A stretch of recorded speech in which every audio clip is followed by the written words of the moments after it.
Greetings. Welcome back to our course on IELTS Speaking. Today we're up to lesson 11, which means we have passed the halfway mark. We're now more than halfway to the end of this course. By the end of this course, you'll be able to do the IELTS speaking test very, very well. I'm very confident. My name, by the way, is Dr. Raymond Connors. I'm an IELTS expert from Australia. Today, we're going to be talking about the topic books, and books is a very popular topic in the IELTS exam. Alright, so let us continue. Let us get along with it. What are we going to do in this lesson? What are the aims of what we hope to achieve? We're going to, this time, consider what we need to do in part 1 of the exam. We already probably know a fair bit about that, but we're going to review what's expected of us. We're going to practice some part 1 typical questions. We're going to build vocabulary concerning books, so we're probably going to need our vocabulary notebook. Don't forget, when you're choosing vocabulary that you want to know how to use correctly, you don't have to choose everything that you can see or everything that you think you need to know, because you only need to know limited number of things and just know how to use them well. We're going to learn how to recognize the type of books or the book styles from descriptions that we see or hear. And we're going to learn how to describe books as well. We're also going to do more vocabulary building by using adjectives to describe books. And as we have already started to do in a few of our lessons, we're going to practice using adverbs to modify the adjectives we use to describe books. Adjectives are describing words, and adverbs, to put it simply, tell us how something happens. We're going to practice retelling a story from a book that we've read. We're also going to practice some Part 2 questions about books, and we'll also have the opportunity to practice some Part 3 questions, where this is the part where we have to answer in depth with reasons or with consequences, or both, and we have to use complex sentences. Alright, so let's get on with it. Books, books, books. First of all, let's practice some typical Part 1 questions before we get on to all the stuff about books. When you get into the exam, the examiner is going to ask you things about your identification, passport, ID, that you need to show the examiner the type of ID that you used when you applied to sit the exam. So if you used your ID card and you bring your passport instead, it could be problematic. So it's a very good idea to make sure you bring the ID that you actually used to apply with. So the questions in Part 1 are usually on about 3 very familiar topic areas that you should be able to answer quite well. They'll probably be about studies, work, or where you live. And the answers you give are going to be from your life and experiences that you've had. There's no right or wrong answer in this part. Just make sure that you don't say anything too controversial, and you can't go wrong. And the questions are things that you should be able to answer. We'll have a look at some of them shortly. So first of all, the examiner's going to say, could you show me your identification card, please? Or if you used a passport, can I see your passport, please? And then he or she will then make sure that the details on that identification document that you give him or her are the same as the ones on the application. And he's going to ask you, can you tell me your full name, please? And quite possibly he's going to ask you, can you spell that please? Because remember, to an examiner, particularly if he's a native English speaking examiner, your name might be rather difficult for him to work out. So he's going to ask you how to spell it. Why? He wants to check that it's the same name that's on the application. The reason they do that, people have been known to cheat by sending the wrong person who speaks English much better than the candidate. Generally they get caught. But anyway, he wants to eliminate that problem so that the certification from IELTS that you get is 100% genuine and it can be trusted. And maybe when he asks you your name, he might say, what shall I call you? In some countries, particularly in Asia, candidates will have an Asian name but will want to be called by a English name. For example, it might be Daniel or Daisy or Mary or something like that, whereas their real name might be Milin, Chung, etc. This will, and it seems to be a very popular thing to do for people to want to be called within their English-speaking studies and environment by an English-sounding name, and that's okay. Some people don't want that, so that's why the examiner will ask you, what shall I call you? Which means, what name would you like me to use to talk to you? And then maybe, what does your name have any special meaning? Remember, the examiner probably doesn't understand the meaning of some names. So this is quite a typical sort of a question. Does your name have any special meaning? And it could have, and sometimes the meaning of your name might be quite strange to the examiner. For example, I can always recall one young lady, and we asked this question, does your name have any special meaning? She said, yes, it means little pig. And of course, the curiosity was quite high. Why would your parents call you little pig? Because, in an English-speaking environment, a pig is sometimes considered a rather lowly sort of an animal. And she said, my father thinks I was so cute when I was born and pink little body, so he thought I was a cute little pig. Because in some cultures, pigs are not considered to be unclean or an animal not worthy of loving. So why do so many people change their names? Might be a question. We're starting to get onto some theory now. And now you have to start saying, oh, in my opinion, or I think, I reckon, to my way of thinking, and answer this question, why do you think people might change their name? Is your name important to you?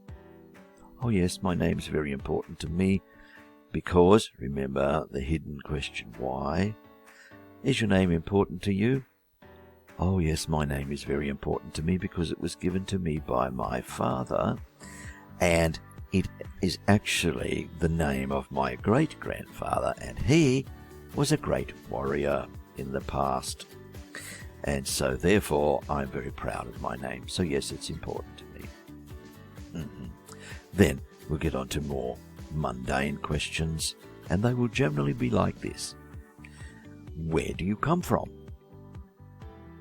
So you will say what city or what country you actually came from. Oh, I came from a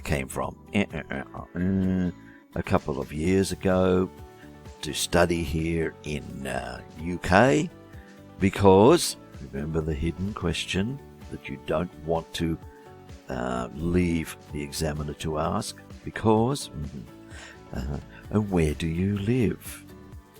Oh, I live on Com Tien Street in Vung Tau, Vietnam. I really like it there. We have a very nice 3-story house with 5 bedrooms and a little garden out the front. I like it. See how I expanded on the answer? I didn't just say Vung Tau, Vietnam. boring. Can you tell me something about your hometown? Now, we've already had some practice about this, and we know to ask for some sort of a clarification. Oh, by a hometown, my hometown, do you mean the town where I actually came from, where my family lived, or the town where I live now while I am studying in your country? Right, okay. Can you tell me some famous landscapes or scenic spots in your hometown? Now remember to ask for clarification if you don't understand scenic spots or something like this. So by scenic spots, do you mean beautiful places to see? Yes, I do. Oh, okay. There are some famous landscapes near my town. We have a big lake on the outskirts of the city. It's called Lake Hope, and we often go there. We often go there when I take holidays back home to go boating on this lake. Okay, remember to add to your answer. Can you tell me some history of your hometown? So, you need to talk about it. Let me see. Some history about my hometown. Yes, my hometown has been established for well over 1,000 years.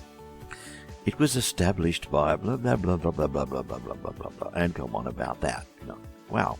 The examiner's suddenly realizing, I have a serious candidate here. This person is able to expand on answers. I need to be paying attention to make sure that this candidate gets a good score. Right. So, we said the aims of this lesson. So let's have a look now about books. We're getting on to some books now. So how many different kinds of books can you think of? Here we've got a few. Here we see a few book covers, right? And we've got some suggestions.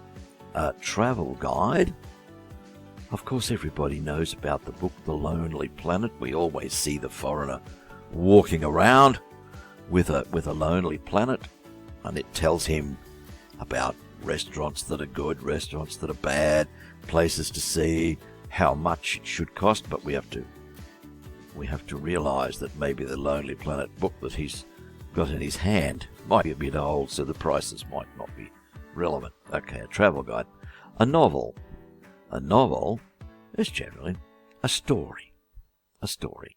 Like a movie, but in a book. A self-help book. How to improve our life. Something like that. A dictionary. Well, that's pretty easy, isn't it? It tells us about words. Probably English words, although other languages, of course, have dictionaries. So we can look up words and get the meanings of them. An autobiography. Auto, self. Biography, story of a person. A self-story of a person. So a book about somebody's life. A bestseller. This means a book that sells a lot. A lot of people want to buy this book. So out of the ones we see here, which ones do you think is a travel guide? Well, of course, India, San Francisco, London, Europe. These are the sort of books we would buy if we were going to this place on holidays and we didn't want to hire a guide. We wanted to look in the book and look around ourselves. A novel. This is a story. A novel can be true or it can be completely fiction. So a novel would probably be that one. Vampire Kisses. It doesn't look to me like it's true, so it's probably fiction. A self-help book, How to Improve Our Life. There's one there by Charlie Sheen called Winning. Create passion with violent anger. Right, How to Improve Our Life. A dictionary. That one's pretty obvious. It's got written on it. The Sesame Street Dictionary. An autobiography, Story of My Life. There's one by Justin Bieber. And a bestseller, well, Harry Potter books, sell a lot. So therefore they are what we call best sellers. Okay, let's move along. Any others that you can think of? Well, how about a study course book? Yeah, English book. A journal. A book that we write every day about what happens to us every day. An encyclopedia. An encyclopedia is a big book with lots of entries about interesting things. A history book. That could also be a study book, of course. Fiction or non-fiction. How about a cookbook? Yeah, they're all books. How about a religious book? Yes, some religions have special books that they use to guide people's lives. Good. So have a look at these sentences. What types of books do you think they are describing? This book includes some interesting facts about the private life of Gandhi. Okay, I'm going to leave these with you for a moment while you decide what you think they are, and you can pause the video, try to get answers for the questions and come back. Pause the video now. Okay, you're back. This book includes some interesting facts about the private life of Gandhi. What sort of book would that be? Gandhi was a famous person in India. So, it's a book about a person. So it's probably a historical book. This book provides fascinating information on where to stay, eat, and go out in Athens. What book might that be? Yes, it'll be a travel guide. The book is about the adventures of a young wizard called Harry. We could probably assume it's Harry Potter. So therefore that's probably a bestseller. The book teaches how to improve people how to improve their confidence and well-being or good health. So that's probably a self-help book. The book has sold more copies than any other publication in its genre or its style. Therefore, that's a bestseller. How did you do? Now, think about this for a moment. I'm sure you've read a book. It doesn't matter what sort of book it is. But can you stop the video now and think about how you might describe a book that you have read? Pause the video. Okay, and now you're back. You should be able to describe a book that you have read, only simply at this stage because we're going to learn how to do it better soon. But probably 3 or 4 sentences is enough. What sort is it? The type of questions that you might get in part 2. So let's have a look. Right. Adjectives for describing books. Have a look at the following adjectives and put them into the correct categories. Positive, that is good. Negative, that is bad. What do you think? Amusing. An amusing book, would that be a positive attribute or a negative? I think amusing would be positive. Whoops. Boring. Well, that's not going to be good, is it? Technical journals probably are very boring. Brilliant. That's positive. Hey, here we have lots of good meat for our vocabulary book, don't we? Captivating.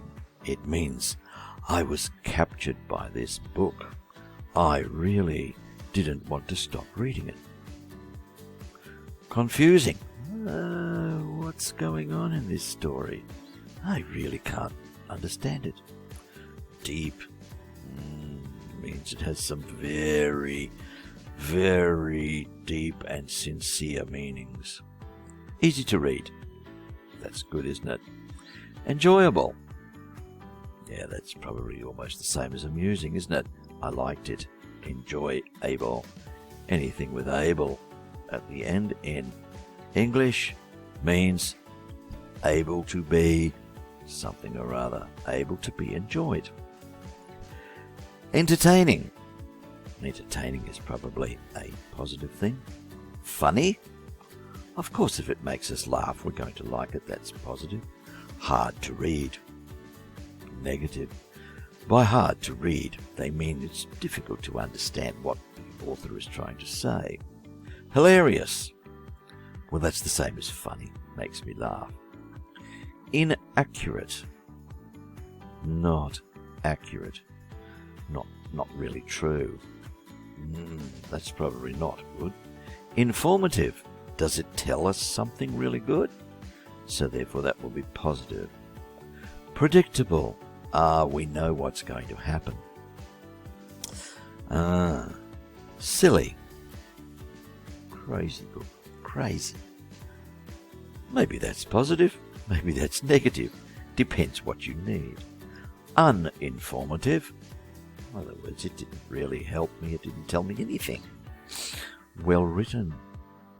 Maybe we enjoy it because we see the language used in it is very, very good. Okay. So think about a book you've read recently and give one positive sentence. We've done this exercise before with other topics, so you should be quite experienced at doing this. So give one positive sentence and one negative sentence about it, like in the example we see here. Make your descriptions more natural and interesting by using qualifying adverbs such as a bit, a little, slightly, quite, fairly, very, really, extremely, or any others you can think of. Here's an example. I found it extremely informative, but it was a bit confusing at times. So maybe the examiner will ask you, can you tell me about a book you read? You might say, oh, I read the life story of who? I don't know. I read the life story of Tsar Nicholas in Russia. I found it extremely interesting, but I found the story of his life a bit sad at times. Okay, so you get the idea. Stop, pause the video, think about a book that you've read, and come up with a description about it being positive and about it being negative, and don't forget to add qualifying adverbs to make your answer superb. Pause the video. Okay, now you're back. I hope you were able to describe a book adequately. So retell. Sometimes people will say, tell me about the story that you read. When retelling what happens in a book or film, strangely enough, even though it might be a historical novel and set in the past, we often use the present simple tense. Here are some examples. In the book, Gatsby falls in love with a woman called Daisy. Even though the book may be set 100 years ago, we still talk about the plot in the present simple tense.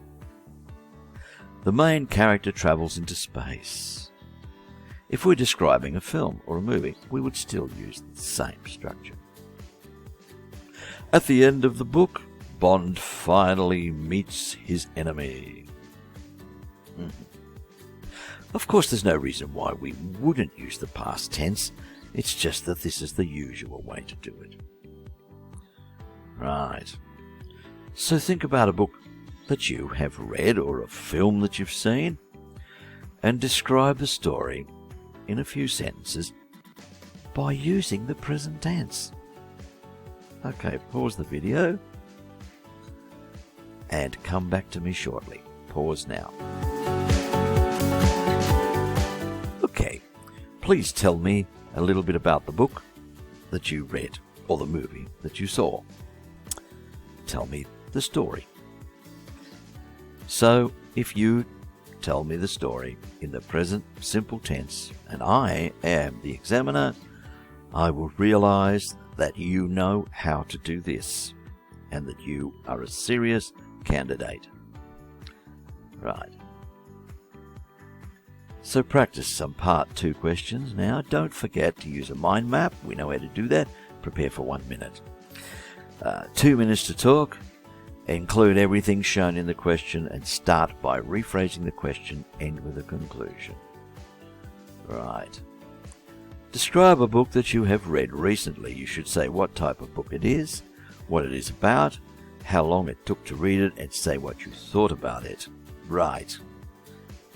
We see the number of things we need, but when we analyze this, first thing that rushes to our mind is vocabulary about books, of course. And what is the tense we have to use? Careful. There's a few here. How many things do we have to talk about? Put them in your mind map. And then talk for up to 2 minutes. Time yourself. Check it out. Pause. Come back. Okay, next one. Describe a book that you enjoyed. You should say what type of book it is, what it is about, when you read it, and say why you liked it.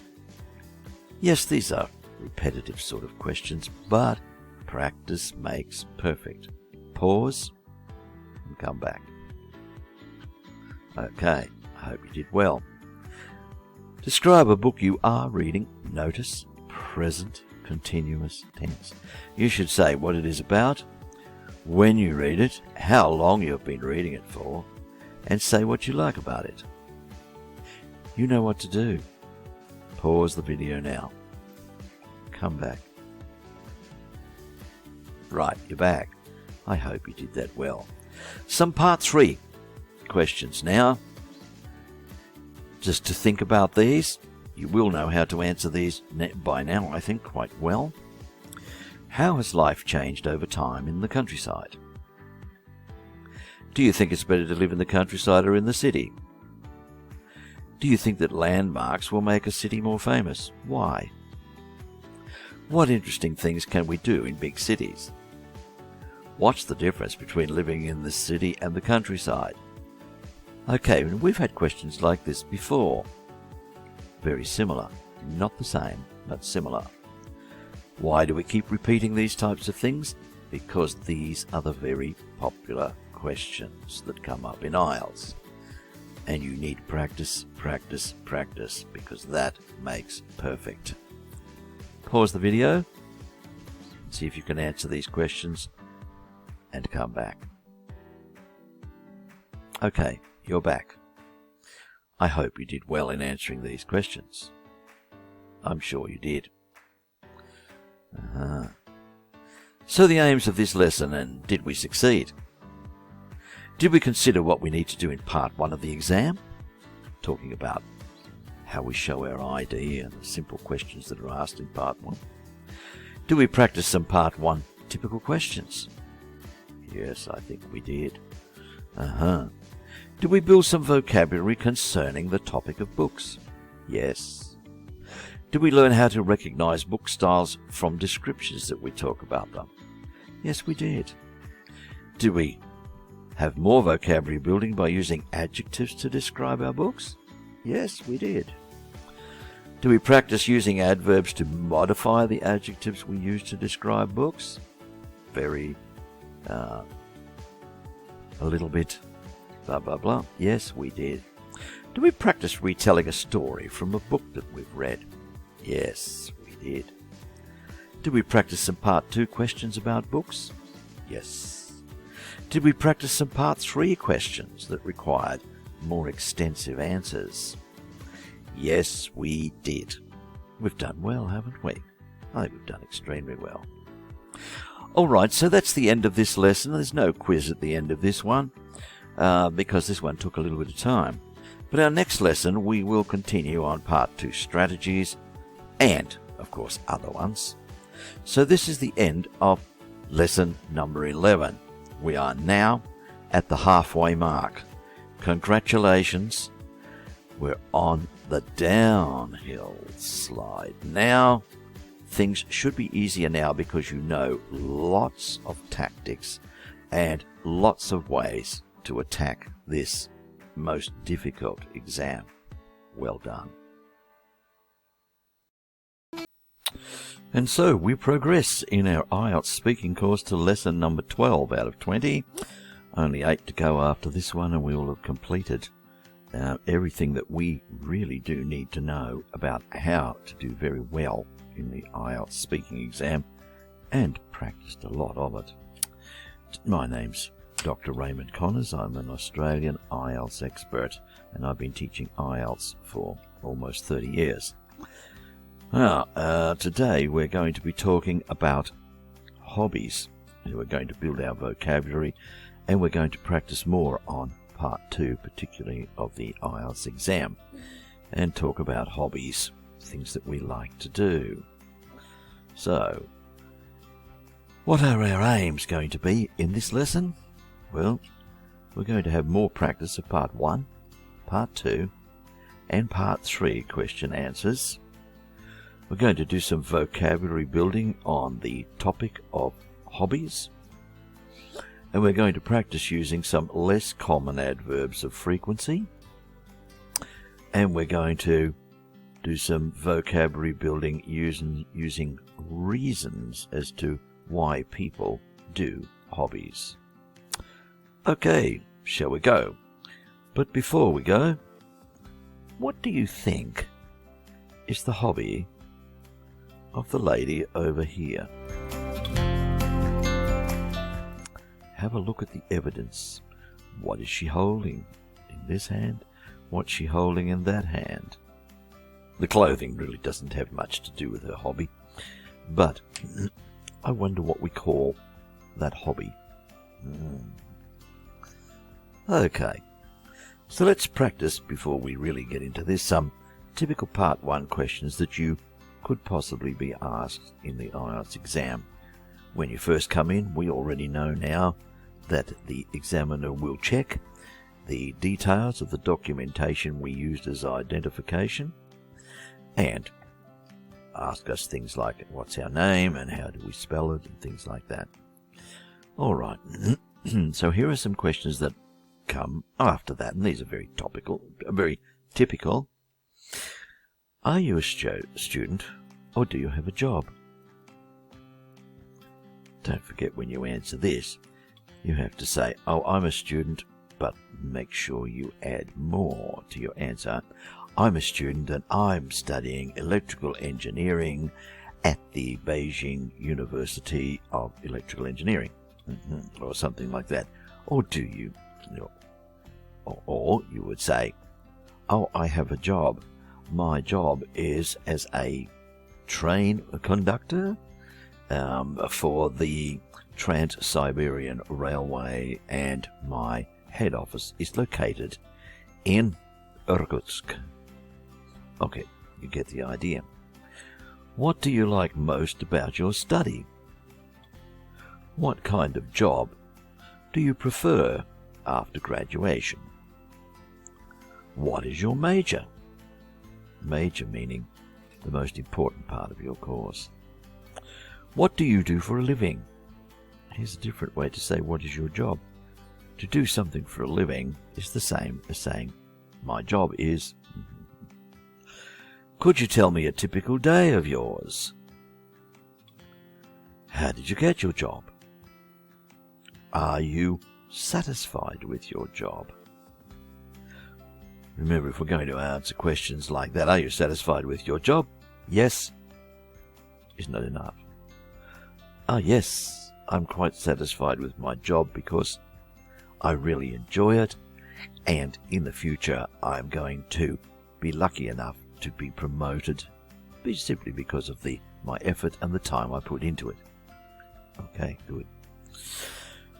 What do you like most about your job? I like the high salary. Don't say that. Say, I like the responsibility that comes with the position simply because it means I am able to assist and train other people to do their job well too. Because, right? What kind of job would you prefer in the future? Okay, think about how you would answer some of these. and then pause the video and come back to me. Pause the video now. Okay, so nice to have you back now. Were you able to answer all of these? Were you able to extend your answer using complex sentences? Because, or a consequence, putting the consequences. If so, okay, you will be invited to move on to the next part of the speaking test, because the examiner will realize he or she is talking to a competent candidate. Alright, so let's have a look now about activities that people like to do in their free time. We call what you like to do in your free time a hobby, because you are not obliged to do it. You don't have to do it. You do it because you like to do it. It's something you get enjoyment from. And how many different hobbies and activities can you think of? There's so many. There's an incredible number of hobbies that you could do. Cooking, for example. Jogging. Knitting. Collecting stamps. Gardening. Playing board games. How many other hobbies can you add to this list? Stop the video and see if you can add a few hobbies that people do. And when you've done that, come back, pause the video now. Okay, so you're back.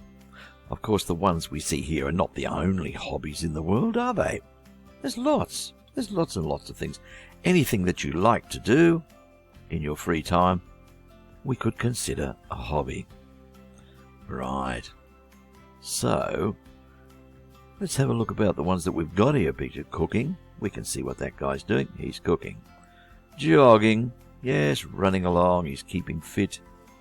Knitting. She's knitting. She's making perhaps a sweater or something like that for one of her friends or family. Collecting stamps.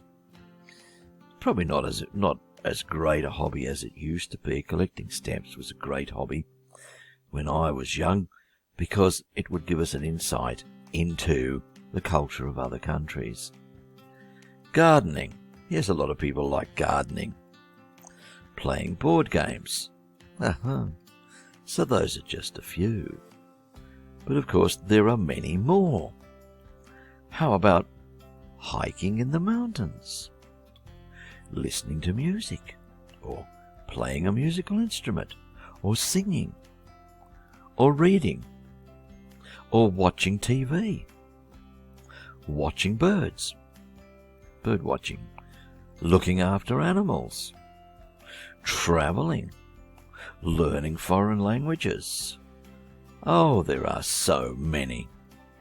So anything you like to do in your free time would be a hobby. Okay, let's match these two parts to form less common expressions of frequency. Expressions of frequency generally tell us how often something happens. And these ones are just a little out of the ordinary. They're not the normal ones.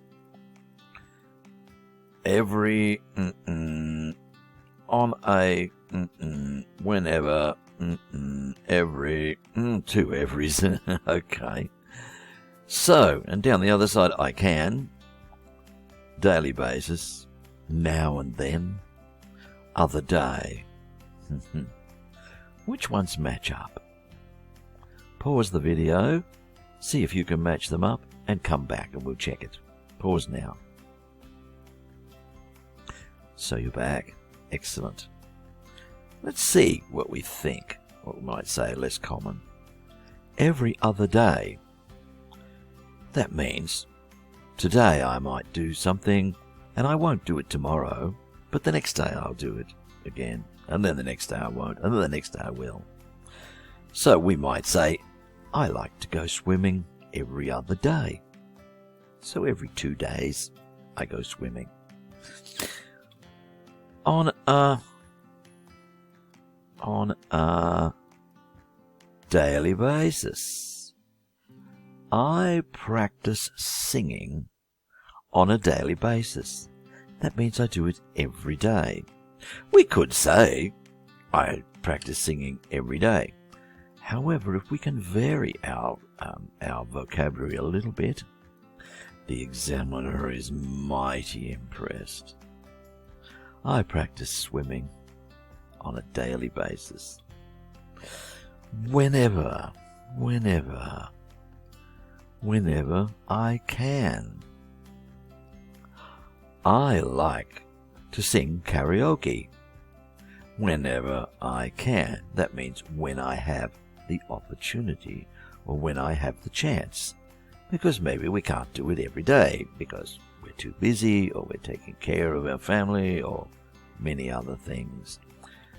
And this means whenever I can means it doesn't happen all the time, but it happens sometimes.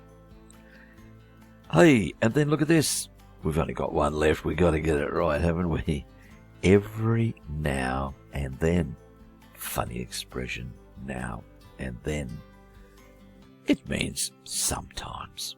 Sometimes. A fancy way of saying sometimes.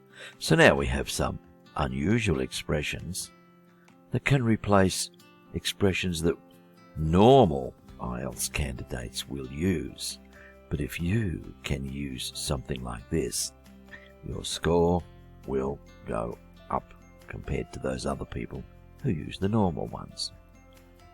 Time for a vocabulary book entry, I think. Okay. Now we can match the phrases above to the more common expressions of frequency below. We've already talked about this, so this shouldn't be very difficult. Once every 2 days. Every day. As often as possible. From time to time.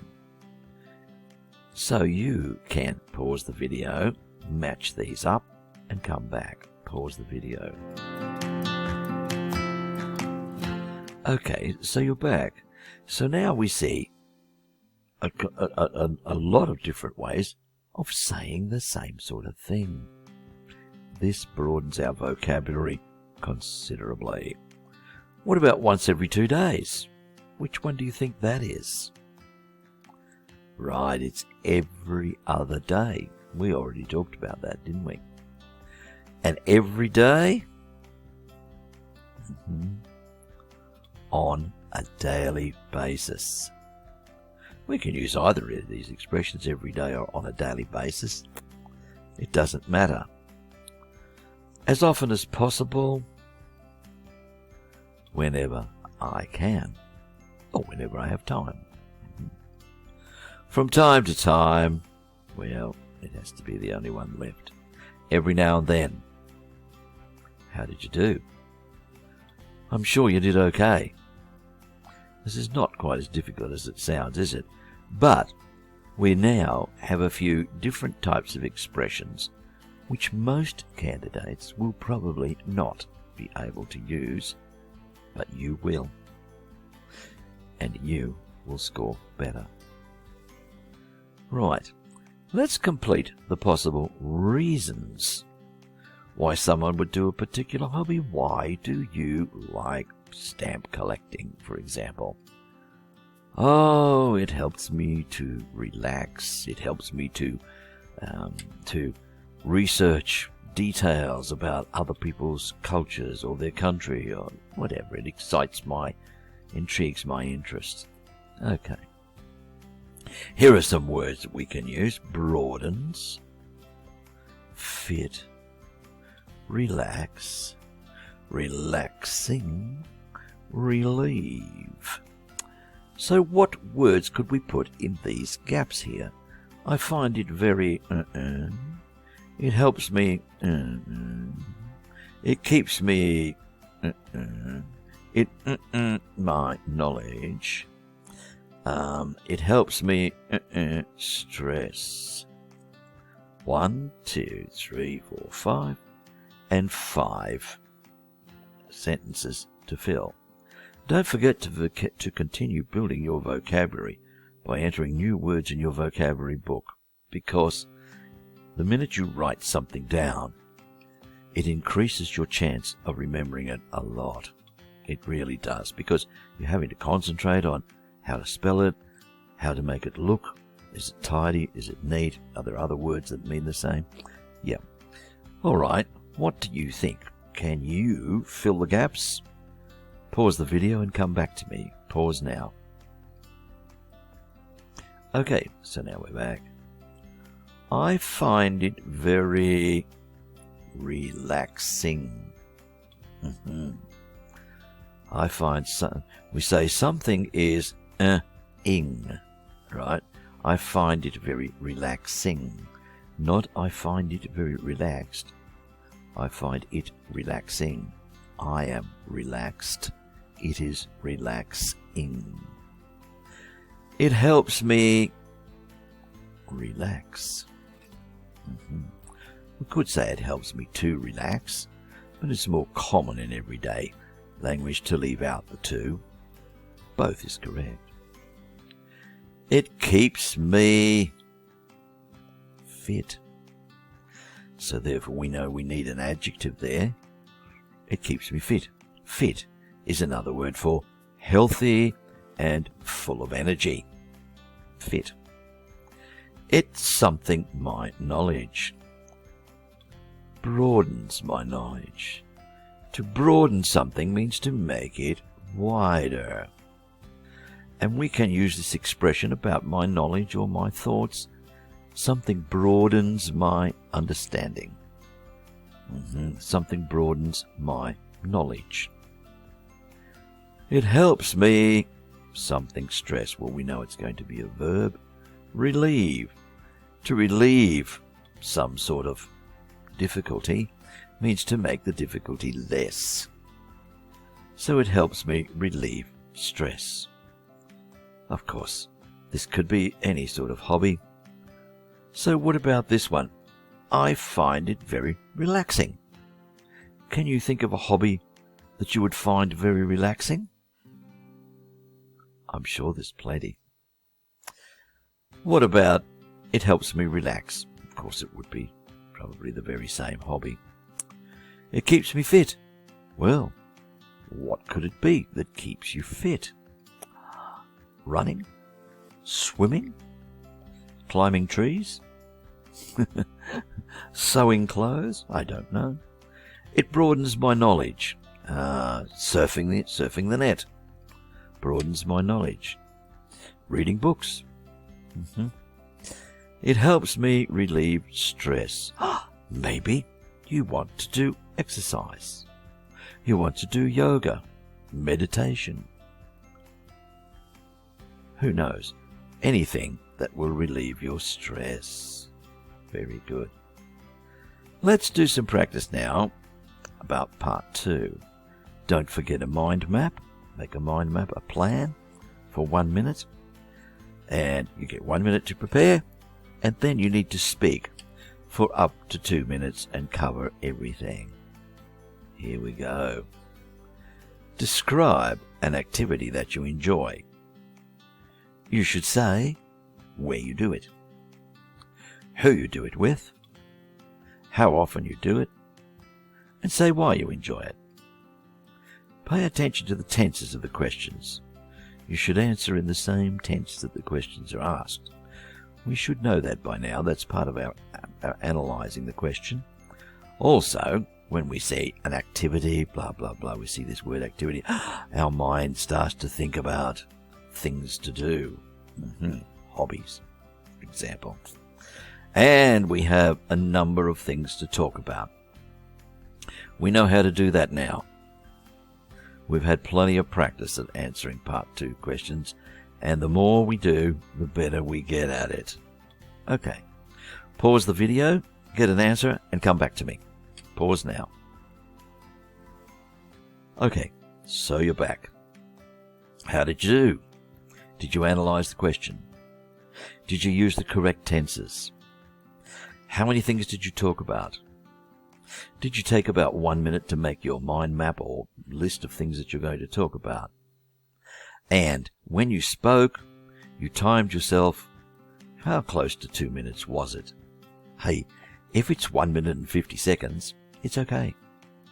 If it's 2 minutes and 10 seconds, it's okay. But if it's like 5 minutes, oh, forget it. Forget it. No good. If it's only 1 minute, you're not going to score well. So practice this a lot. Here's another one. Describe a hobby you had when you were a child. You should say what it was, what was involved in this hobby, how you became interested in this hobby, and explain why you liked doing it. Analyze. Tenses. What vocabulary do I know about hobbies? Mind map. 1 minute to prepare. 2 minutes to talk. Pause the video. Make yourself an answer. Come back. Pause now. Okay, so now you're back. When you analysed this question, what was the tense you decided you needed to use? Past tense, wasn't it? How many things did you need to talk about? Okay, I think you know how to do that now. Did you make a mind map? And when you spoke, did you follow the mind map? And did you time yourself so that you fitted in everything that you needed to say within about 2 minutes? If you did, congratulations, you're on your way to success. Okay, here's one more. Describe an outdoor activity that you like doing or you do regularly. You should say what this activity is, where you do it, when you do it, and say why you like it. Okay, analyze. I'm not going to tell you what to do with that. And then pause the video, get your answer ready, come back to me. Pause now. Okay, so you're back. What was the tense you used? Present tense. Probably even present continuous. And how many things did you talk about? Did you cover them all? Did you open the conversation by virtually restating the question so the examiner thinks, this candidate knows what the question is about? And did you make a good conclusion? Okay, and did you cover all the points? If you did, success is in your grasp. And now for some part 3 practice, just to develop our fluency, right? Do you think weather has an influence on people's mood? How do you feel about the climate in recent years? What can we do to stop the greenhouse effect? What are the possible results if temperature continues going up? What do people usually do in winter? Think about these. Don't forget that because this is part 3, you need to be extending your answers and giving reasons and consequences. Okay, pause the video and check these out and come back to me shortly. Pause now. Okay, so now you're back. Do you think weather has an influence on people's mood? So did you begin by something like, in my opinion, to my way of thinking, it seems to me, something like that? And did you continue with a because? In my opinion, the weather does have an influence on people's mood because I have noticed that when we have cloudy or rainy weather, people tend to feel a little bit sad and depressed. So you see, I did use a complex sentence. How do you feel about the climate in recent years? Okay, don't forget. Reasons, consequences. What can we do to stop greenhouse effect? To my way of thinking, we could blah blah blah blah blah da da because and therefore what would happen is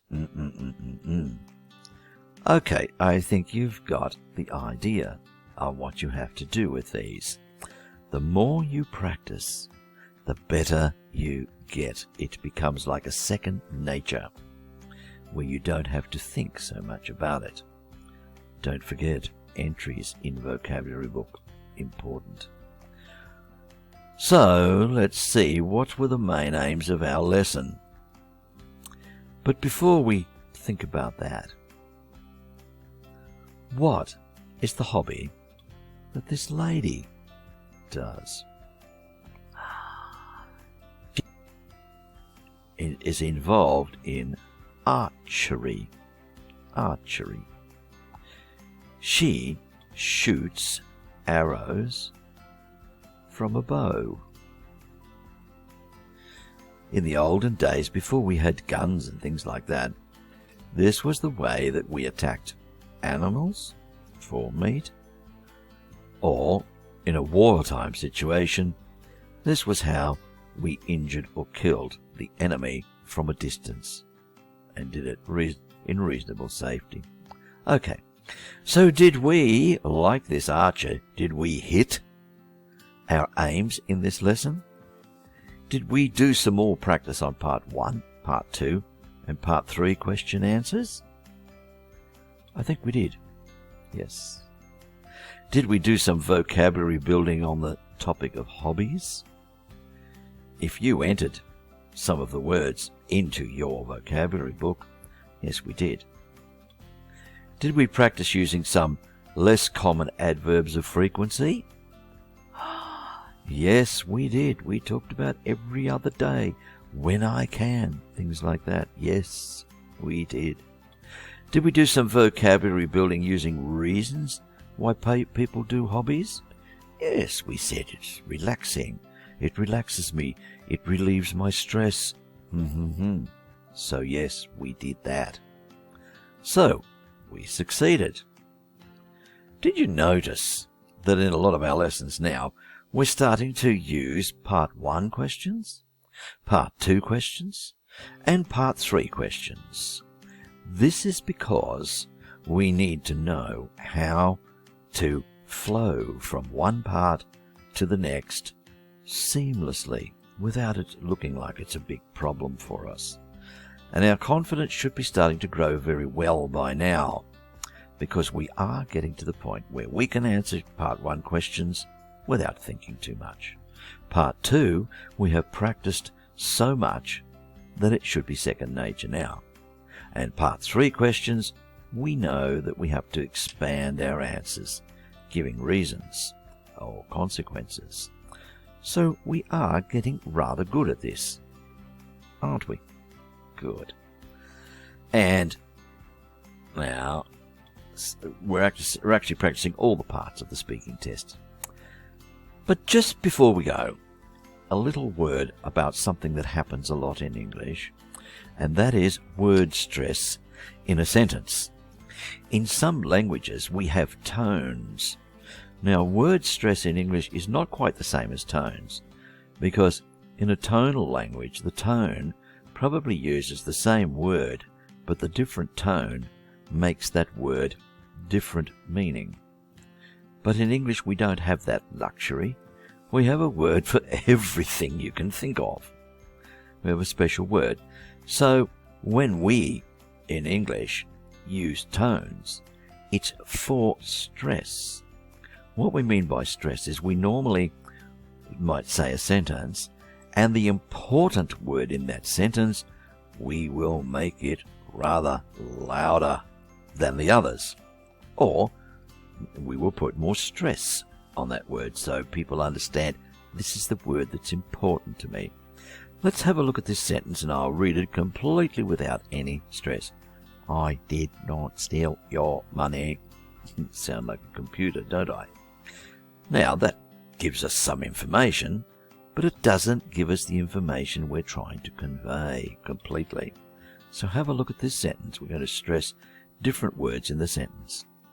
The red parts are the stress bits. I did not steal your money. You notice I said I much louder. So that could mean I concede, or I realize somebody stole your money, but it wasn't me. I did not steal steal your money. You see, my stress was on steal. So probably the meaning I'm trying to convey is, I didn't take it for my own purposes to take it away from you. I didn't steal it. Maybe I just borrowed it and I intend to give it back soon. What about, I did not steal your money? Oh, this means maybe I stole some money, but it wasn't yours. It belonged to some other person. Nice guy, aren't I? What about, I did not steal your money? So maybe I stole something, but it wasn't the money. Maybe I stole your watch. Sentence stress is important in speaking. In writing, it has no significance. But in speaking, it can be very important. Right? Okay. All right. I think that's enough for this lesson. Next lesson, we're going to focus on all parts of IELTS speaking, and the topic will be using other words, which means sometimes we can't remember a word or we don't know what a word is to describe something that we want to talk about. What do we do? See you in the next lesson, and we'll find out. We're doing really well. So now we're on up to lesson number 13 out of 20 in the IELTS speaking exam lessons. Today we're going to be talking about how to use other words when you don't know the meaning of something. It's quite okay to do this. We do this every day in normal speaking. And this is going to focus on parts 1, 2 and 3 of the IELTS test, because this could happen to us. You know, sometimes we say, we know this machine, it flies in the sky, and it takes people from one place to another. It's called up. Oh dear. Yeah. Okay, so what are we going to do when we get a situation like that and we've forgotten the word? Or maybe sometimes we just don't know the word. That's what this lesson is going to be about, what to do when that happens to us. All right, so what are our aims going to be for this lesson? First of all, we're going to work out what to do if you know what you want to say, but you forget a word or you don't know the word. And we're going to also expand on that by getting some practice in it. What to say so the examiner helps you instead of penalising you or taking marks off you. How to build a word vocabulary about some common objects. And we're going to practice parts 1, 2 and 3 of the IELTS speaking test. All right. Ready for launch? Let's go. Hey, lesson number 13. We're well over halfway now. Okay. In the IELTS speaking test, don't worry if you forget the names of certain objects or even jobs or professions. Now, most people will. They'll panic unless they've got a strategy. And we're going to now learn about a strategy on what to do if that happens. You can still impress the examiner by explaining what you want to say by using other words. Remember, even native English speakers sometimes do forget words. They don't remember what to say for this thing. And this is the strategy we're going to learn today, what to do with. Now here's what we're going to say. Let's say we just got a few objects here, and we want to talk about a lawnmower, right? A lawnmower. So you might say to the examiner, my father was cutting the grass with his, I don't know what you call it, but you use it to cut the grass. And the examiner will say, a lawnmower. Yeah, that's it, the lawnmower. Yes, he was using our lawnmower. So you might say, I don't know what you call it, but you use it to cut grass. Or, I'm not sure what you call it, but it's used to cut grass. I can't remember the word for them, but they protect your eyes when you're underwater. Oh, you mean goggles? Yes, goggles. I had a pair of goggles and some flippers and swimming gear and we went to the beach. Right, okay. See? And what about if it's people, like a job? You can't remember the name of a job. We can't remember everything, can we? Especially when this is our second language. And the examiner doesn't expect us to. You can say, when you talk, maybe the question's about a trip you took to a foreign country. You might say, oh, I don't know what you call this person. It's someone who helps passengers on the plane. And the examiner will say, oh, the flight attendant? Yeah, that's it. That's the word. Thank you. The flight attendant. I don't recall the name of this profession. It's a person who helps passengers on a plane. I don't recall. That means like I don't remember. I've forgotten the word in English. It's a person who helps passengers on a plane. So the examiner, if you use these type of tactics, the examiner will actually help you and you will lose no marks. Okay, because this shows that you're able to use what language you do have and that you do remember to communicate well. So you won't lose any score by doing this. If you want to say that you cannot remember, you can say, I've forgotten, I can't remember, or I don't recall. All these things mean the same, I've forgotten, right? So if you maybe did use this word sometime in the past, but it suddenly disappeared from your brain, you can say these things. I've forgotten, I can't remember, I don't recall. They're fine. If you want to say that you don't know or you're not sure about something, it's a little bit different. You could say, I don't know.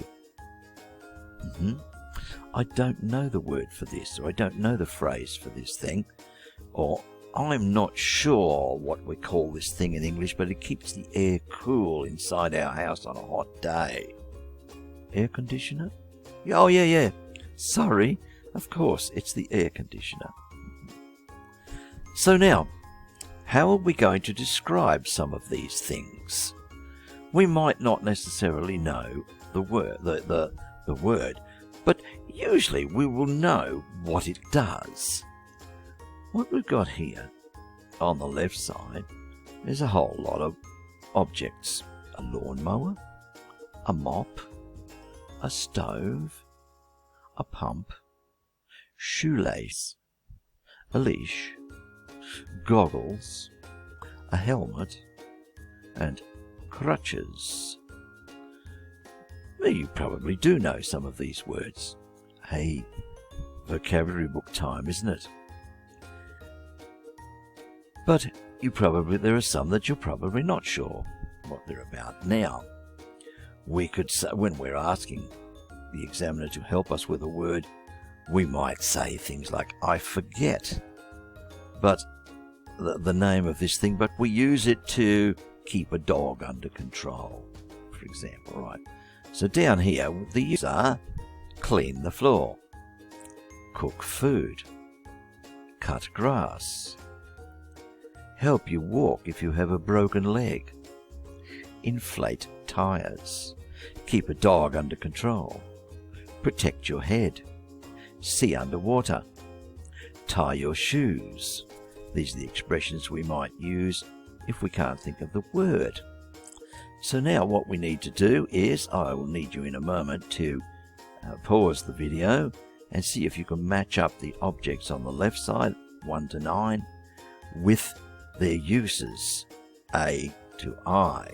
Okay, pause the video now. Okay, so now you're back.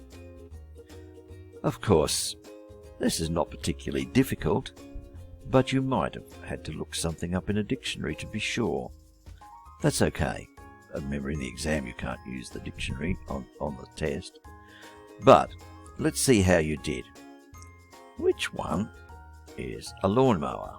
Well, we could say, I can't remember this word, but you use it to cut the grass. Right, the lawnmower. A mop. What would we say? I don't really know the name of this household item, but we use it to clean the floor. We put it in a bucket with some water and... the mop. Yes, the mop. A stove. Oh, I forget what we call this, but my mother uses it to cook food. She puts the pans on top of it, and it cooks the food. Oh, a stove? Yes, stove. That's it. Sorry. A pump. Well, I don't seem to remember what this thing is called, but we use it to inflate tyres or to put air in tyres on cars and motorbikes. Shoelaces. Well, they help you to tie your shoes, don't they? A leash. A leash is a long piece of string or rope or leather or something like that, and we use it to keep a dog under control. Goggles. They're like glasses that help us to see underwater without getting our eyes wet. A helmet. A helmet will protect our head if we're on a bicycle or maybe a motorcycle. Or if we're a really bad car driver, we might want to wear a helmet. Crutches. Hey, this is the only one left, isn't it? Crutches are things that help you walk if you have a broken leg. Yes, well, you want me to tell you about a time that I was really sad? I went to hospital after I broke my leg, and I had to walk on, what do you call those things that help you to walk if you've got a broken leg? Crutches. Yes, crutches. Okay. All right. So now we know a few objects, and we know how to explain what they do if we can't remember the word. Good. How about the people now? We're going to do the same exercise, but this time with people. Down the left-hand side, we've got a number of professions or jobs. And on the right-hand side, what these people actually do. So we might say, my father's he's one of those people who treats animals for a living, And the examiner will say, a vet. Yeah, a vet. That's it. My father's a vet. Okay, so same sort of exercise, but this time it's about people. So could you pause the video, match up the jobs on the left with the descriptions of what these people do on the right, and then come back to me. Pause the video now. Okay, so we're back, and we have to start seeing if we're right. If you weren't sure, of course, I imagine you would have used a dictionary. What about an astronaut? How would we describe an astronaut if we can't remember that word? Right, we would say, it's a person who travels in space on a spaceship. A carpenter. A person who works with wood, building wooden things. I'm a carpenter, yes. A vet. Well, we already talked a little bit about a vet. That's a person who treats animals for a living. In other words, fixes up sick animals, right? A newsreader. What's a newsreader do? A newsreader reads the news on television or on the radio. Right? This one's a little bit difficult. A lumberjack. A lumberjack is a person who cuts down trees for a living. A commentator. A commentator is a person who discusses a sporting event as it happens. We usually hear or see commentators on TV or on the radio. And a director is a person who makes films or movies. And a dentist is a person who cares for people's teeth. How well did you do with that? Would you be able to get yourself out of a situation if you had to talk about your dad being a lumberjack? Oh, I don't know what it's called in English, but my dad's one of those people who cuts down trees. Oh, is he a lumberjack? Yeah, that's the word. That's the word, yes. All right. Let's step back a little bit now and see some more Part 1 questions that we might see in our IELTS exam. We have to be prepared to answer these types of questions, and we need to be prepared to have a sensible sort of an answer. Why do you take the IELTS test? What are you planning to do in the next 5 years? What is the first thing you will do when you arrive at a new place? What are you planning to do in the next 10 years? Okay, I want you to think about answers to this. You can pause the video and come back to me after you think you've made some answers, and I will give you some answers that I think might have been good, and decide whether your answer would be similar and get a good mark. Pause now. Why do you take the IELTS test? Why do I take the IELTS test? I take the IELTS test because my mother made me do it. Well, you could say that, yes. Or I take the IELTS test because I am hoping that it will help me to get a better job in an English-speaking country. Right, very good. What are you planning to do in the next 5 years? So you're wanting to know what I plan to do in the next 5 years. When you say planning, do you mean with my life? What do I want to do with my life, or what I want to do with my job or my study? Oh, okay. Either. All right. Well, let me tell you about what I plan to do with my job. I'm hoping that I will get a really good IELTS score, and I will then be able to go to get a job in information technology in the United Kingdom. And I expect I will be doing that for the next 5 years. What is the first thing you do when you arrive at a new place?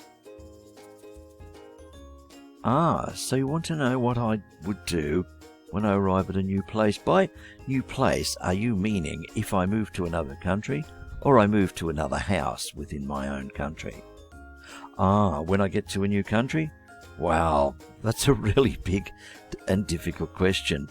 I think some of the first things I would like to do would be to make some new friends, and so that I can converse with them and do better in my English and establish for myself a network of friends who I can rely on. What are you planning to do in the next 10 years?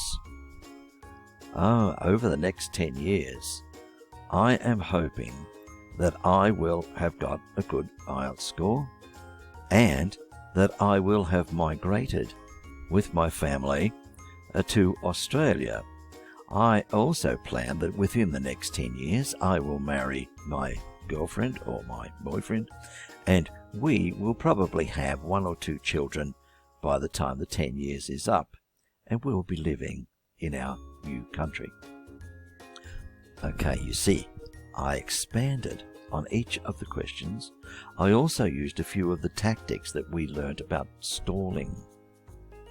One of the tactics I used was repeating the question or asking for clarification of what the examiner means. New place? Do you mean a place where I might move to within my own country, or a place I might go to study or work in another country? Right. Now, some Part 2 exercises. We're getting very good at this. We should be able to do this almost blindfolded by now. We know what to do. So let's have a look at the first question that we're going to practice here. Talk about a hobby that a brother or sister or other relative likes. You should mention where and when they do that hobby, how long they've been doing it, if you have ever done it with them, and say if you think that is a good hobby or not, and why. First step, what do I know about hobbies? Second step, analyze the question. Tenses. Whoa!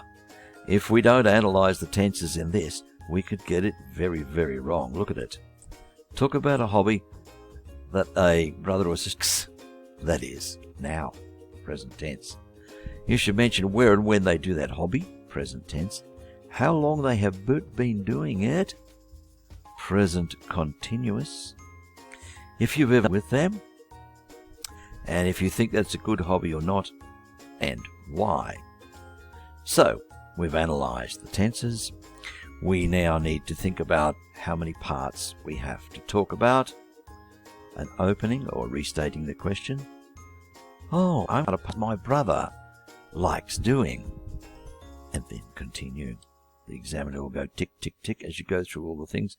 If you mention all the things that are mentioned, that are asked for, and you start with an opening statement and you close quite well with a summary, you'll score well.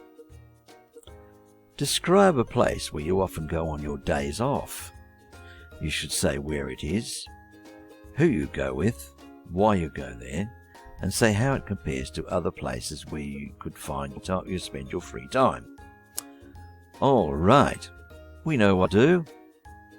Pause the video, analyze the question, make your mind map for 1 minute, talk for 2 minutes, use a stopwatch or your mobile phone timer, and get back to me. Pause now. Okay, so you're back. Did you analyze the question? Good. Did you make an opening statement? Good. Did you talk about each and everything that was on your mind map?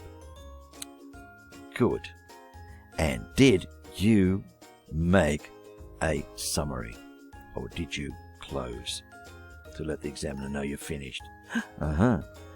Did your mind map take about 1 minute to make? Did you talk for up to 2 minutes? If all that worked, wow, you're doing well. One more. We're getting very good at this. We're getting so good at it we can do this in our sleep, can't we? Talk about a form of exercises you used to do but no longer do now. You should say where you used to do it, who you used to do it with, why you stopped, and say if you would like to restart this sport or not, and why. Analyze. Tenses. More than one here. How many things do you need to talk about? What sort of an opening are you going to use? How are you going to close? Right. Pause the video, do the exercise, and come back.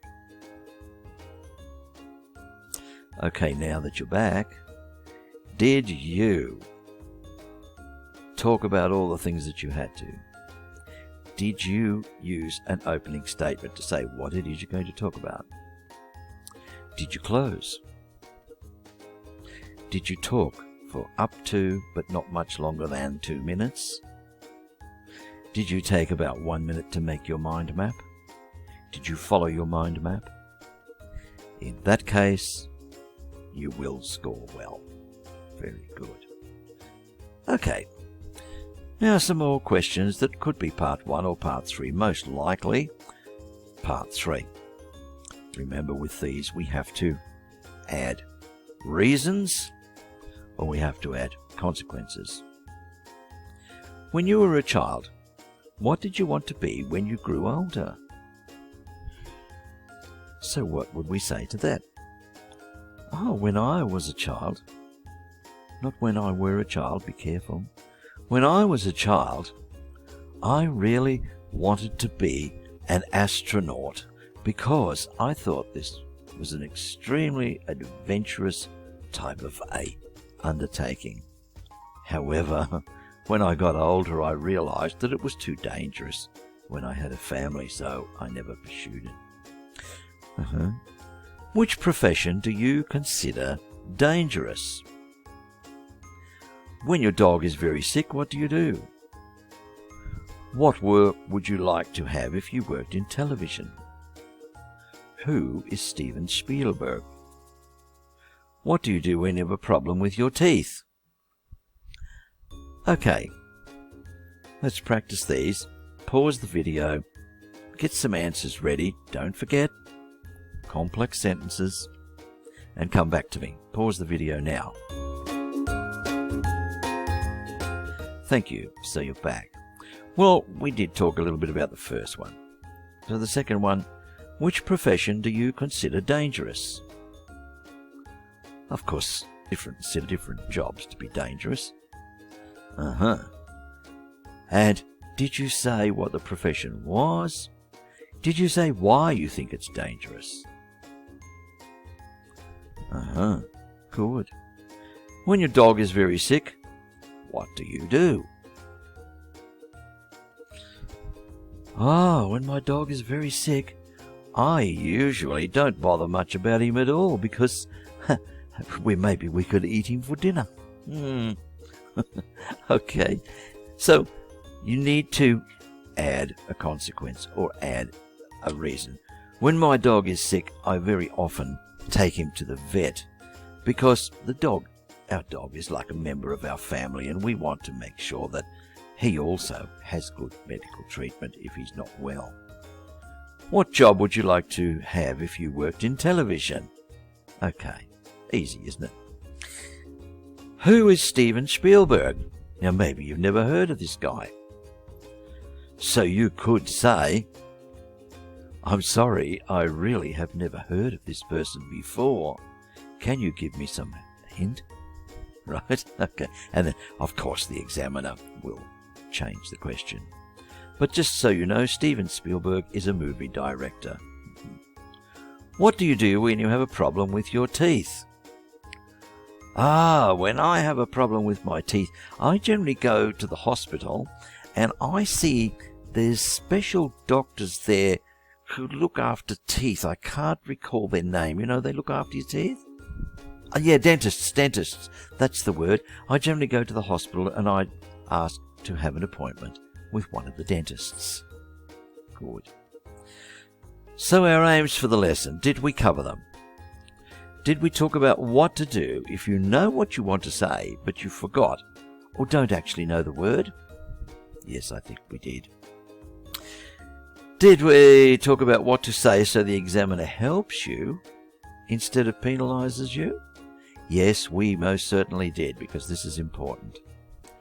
Did we build some word vocabulary around common objects and professions? Yes, we did. Did we practice some parts 1, 2 and 3 of the IELTS speaking test? Yes, we most certainly did. Okay, before we go, let's have a look at these tongue twisters. We know that in the classroom, teachers like to see us doing this because it makes teacher think English is a bit funny, because sometimes it's very difficult to pronounce. So, if you get a teacher who seems to think it's funny because you can't pronounce this, you should find a tongue twister in your native language and ask the teacher to do it. Then the teacher will see that it is not easy. Okay, this one, the first one, is about the s sound and sh, s and sh. Okay, I'll say it and you say it after I've finished, and then we'll say it all the way through. Remember, tongue twisters don't need to be said super fast. I know it's funny to do that, but it's not the point of the exercise. Here we go. Sister Susie sews silk shirts for sailors on Sundays, and she sells silk shorts to soldiers on Saturdays. Okay, are you ready to follow me? Sister Susie sews silk shirts for sailors on Sundays, and she sells silk shorts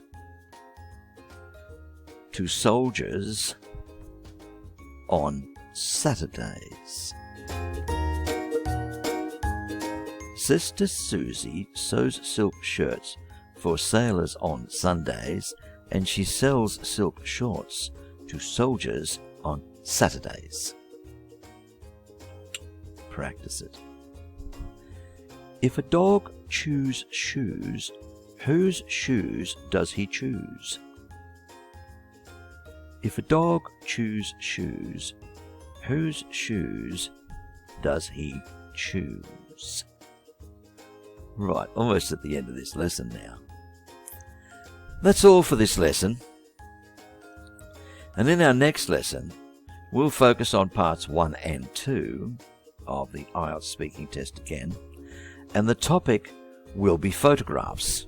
This is a reasonably common topic in IELTS, and it comes up pretty often. Tell me about your favourite photograph, right? That sort of thing. And that is all for this lesson today. Thank you, and practice, practice, practice. It makes it perfect. Bye for now. Hi, this is Dr. Ray Connors here, IELTS expert from Australia. Here we are on our IELTS speaking course. We're up to lesson 14, so we're doing rather well. Yes, we are. Today, our lesson is going to be about the vocabulary and sentence structures that we might need to talk about photographs, which is a fairly hot topic in part 2 of the IELTS exam. Quite often, the examiner will ask you to talk about a photograph, your favourite photograph, who was in the photograph, where was it taken, why is it special to you, and things like that. We should be getting very good at answering part 2 questions because we've had a lot of experience with them. And we're going to continue with that now. Let's have a look at what the focus of our lesson is going to be today. We're going to be talking about the different styles of photos, how to describe different styles of photos, vocabulary building using adjectives related to photographs. Notice that the formal word is photographs and informal is photos. We can also talk about pictures or images, of course. We're going to actually practice describing some photographs, and we're going to explain what we like or dislike about some photographs, and we're going to practice sentence structure to do that. We're going to also examine the effects of word stress in sentences, and we're going to do some sample speaking exam, which involves parts 1, 2, and 3. Okay, ready to go? Let's go.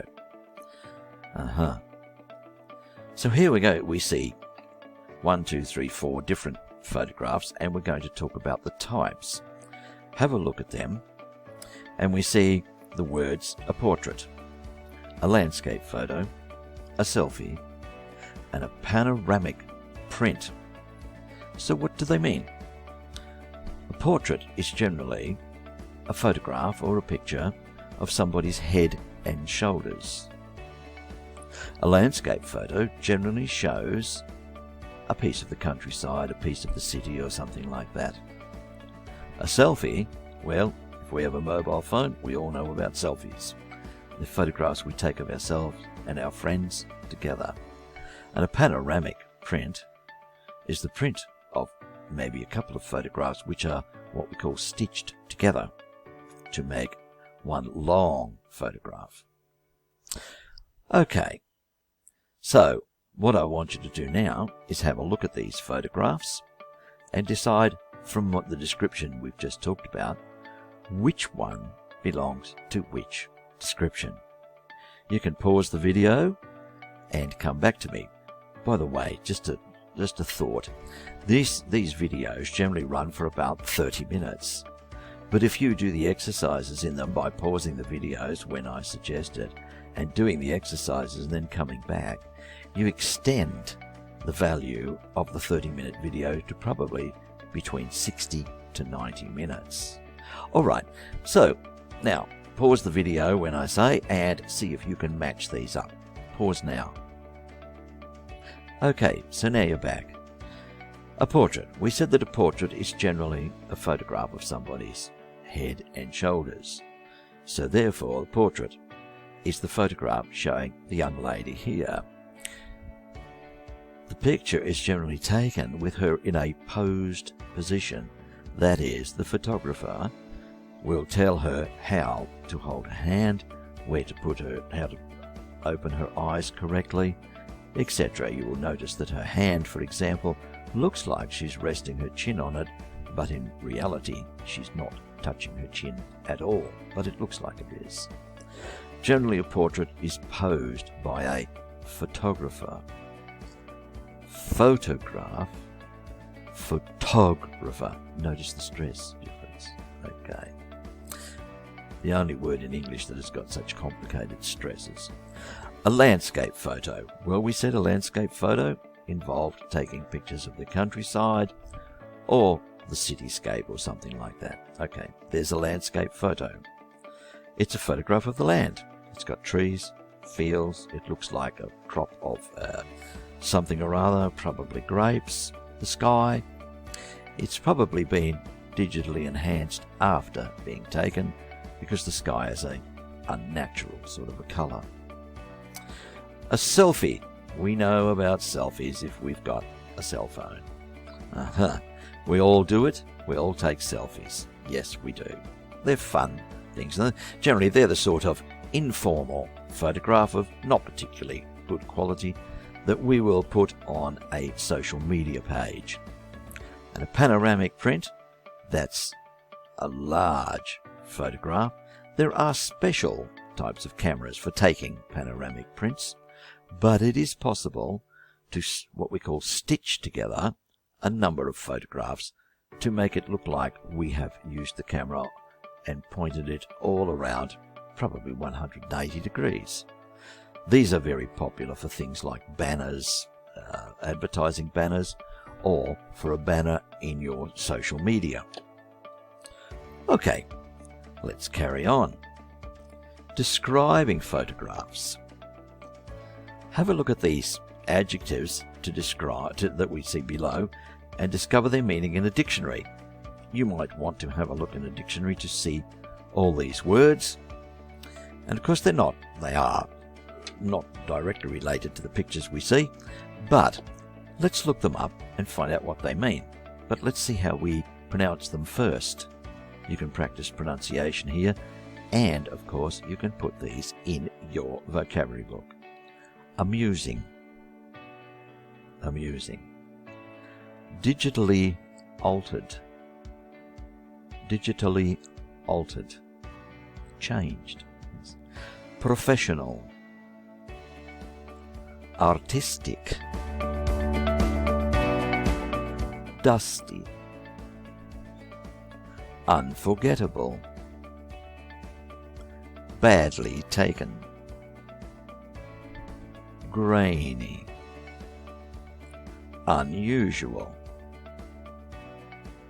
Black and white.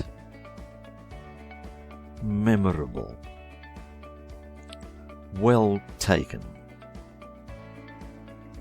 Colourful. Nostalgic. Okay, dictionary time. Pause the video here and come back to me. Pause now. Okay, let's see, what did you find? Amusing. If something amuses me or captures my attention and I want to know more about it, we might say it's amusing. For example, maybe the photograph we see here of the seal, it looks like he's laughing. We think that's amusing. Digitally altered. Now, with so many programs that we can use, like Photoshop, we can digitally alter a photograph. I can make a photograph of me with lots of hair if I digitally alter it. So a digitally altered, it's hard to say, isn't it? A digitally altered photograph will not be original. It will be changed in some way. And with such good computer programs now, it's not very difficult to do that. Professional. We talk about people who actually take photographs. In English, we say we take photographs. Not we make, we take. A person who takes photographs for money is generally what we call a professional photographer. We might say that certain types of photographs look very professional, like they've been done with a great deal of care. Artistic. Artistic means the photographer has taken great pains to try to compose his photograph in such a way that it represents similar aspects to a painting. That is, we can read the photograph from left to right, and the dark area is on the right side, the light area is on the left. And it sort of looks a little bit like a painting we might expect. Dusty. Well, a lot of dust on it. Unforgettable. Look at this. Forget. Not forget. Able. Not able to be forgotten. So if our photograph is rather strange or captivating, we might say it's an unforgettable photograph. Badly taken. Well, the photograph might be taken from a bad angle or cut somebody's top of his head off or something like that. Grainy. Grainy means it's got a lot of dots because the photograph is not of good quality. It looks like it's covered with sand or something like that, or the pixels, are far apart. Unusual. Well, usual means like normal. Unusual, not normal. We might say the photograph on the right down here of a stormtrooper taking the robot along and pushing it in the baby's pram is a little bit unusual. Black and white. Well, that means there's only two major colours in the photograph, black and white, and of course various shades of grey. Some people think that black and white photography is particularly artistic if it's done in a good way. Memorable. Easy to be remembered. A photograph that I will remember for some time. Well taken. Well, of course, that would be the opposite of badly taken. Generally, a professional photographer is going to compose his photograph to be well taken. That is, it's easy to see what's in the photograph, what it's all about. It tells a story. Colourful. Well, of course, we might take photographs of things like fireworks, and they'll be very colourful, lots of colour. Nostalgic. This means making us remember something from the past. Quite often a professional photographer will digitally alter a photograph by using various shades of brown, etc., rather than just straight black and white, to make it appear nostalgic, like it was taken a long time ago. Okay, can you use some of these words to describe photographs? I want you to now think about the words we've learnt, and we've probably been putting them in our vocabulary book. Describe these 1, 2, 3, 4 photographs using some of these words. You can pause the video now and come back to me shortly and think about how you would describe these photographs. See you in a moment. Okay, so how would you describe the photograph of the seal? I would probably say, this is rather an amusing photograph, but I suspect it's probably been digitally altered.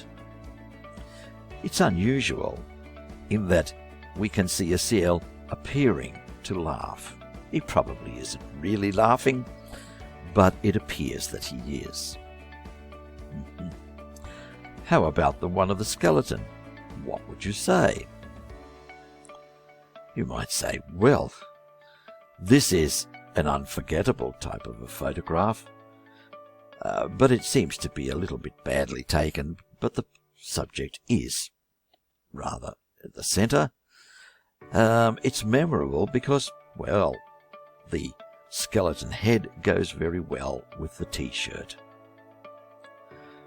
What about the picture of the baby with his hair or her hair sticking up? Well, it's not a professional photograph, is it? So we'd probably say this photograph is definitely not professionally taken. It's probably taken on a mobile phone by a mum who thought it was very funny to comb her child's hair this way.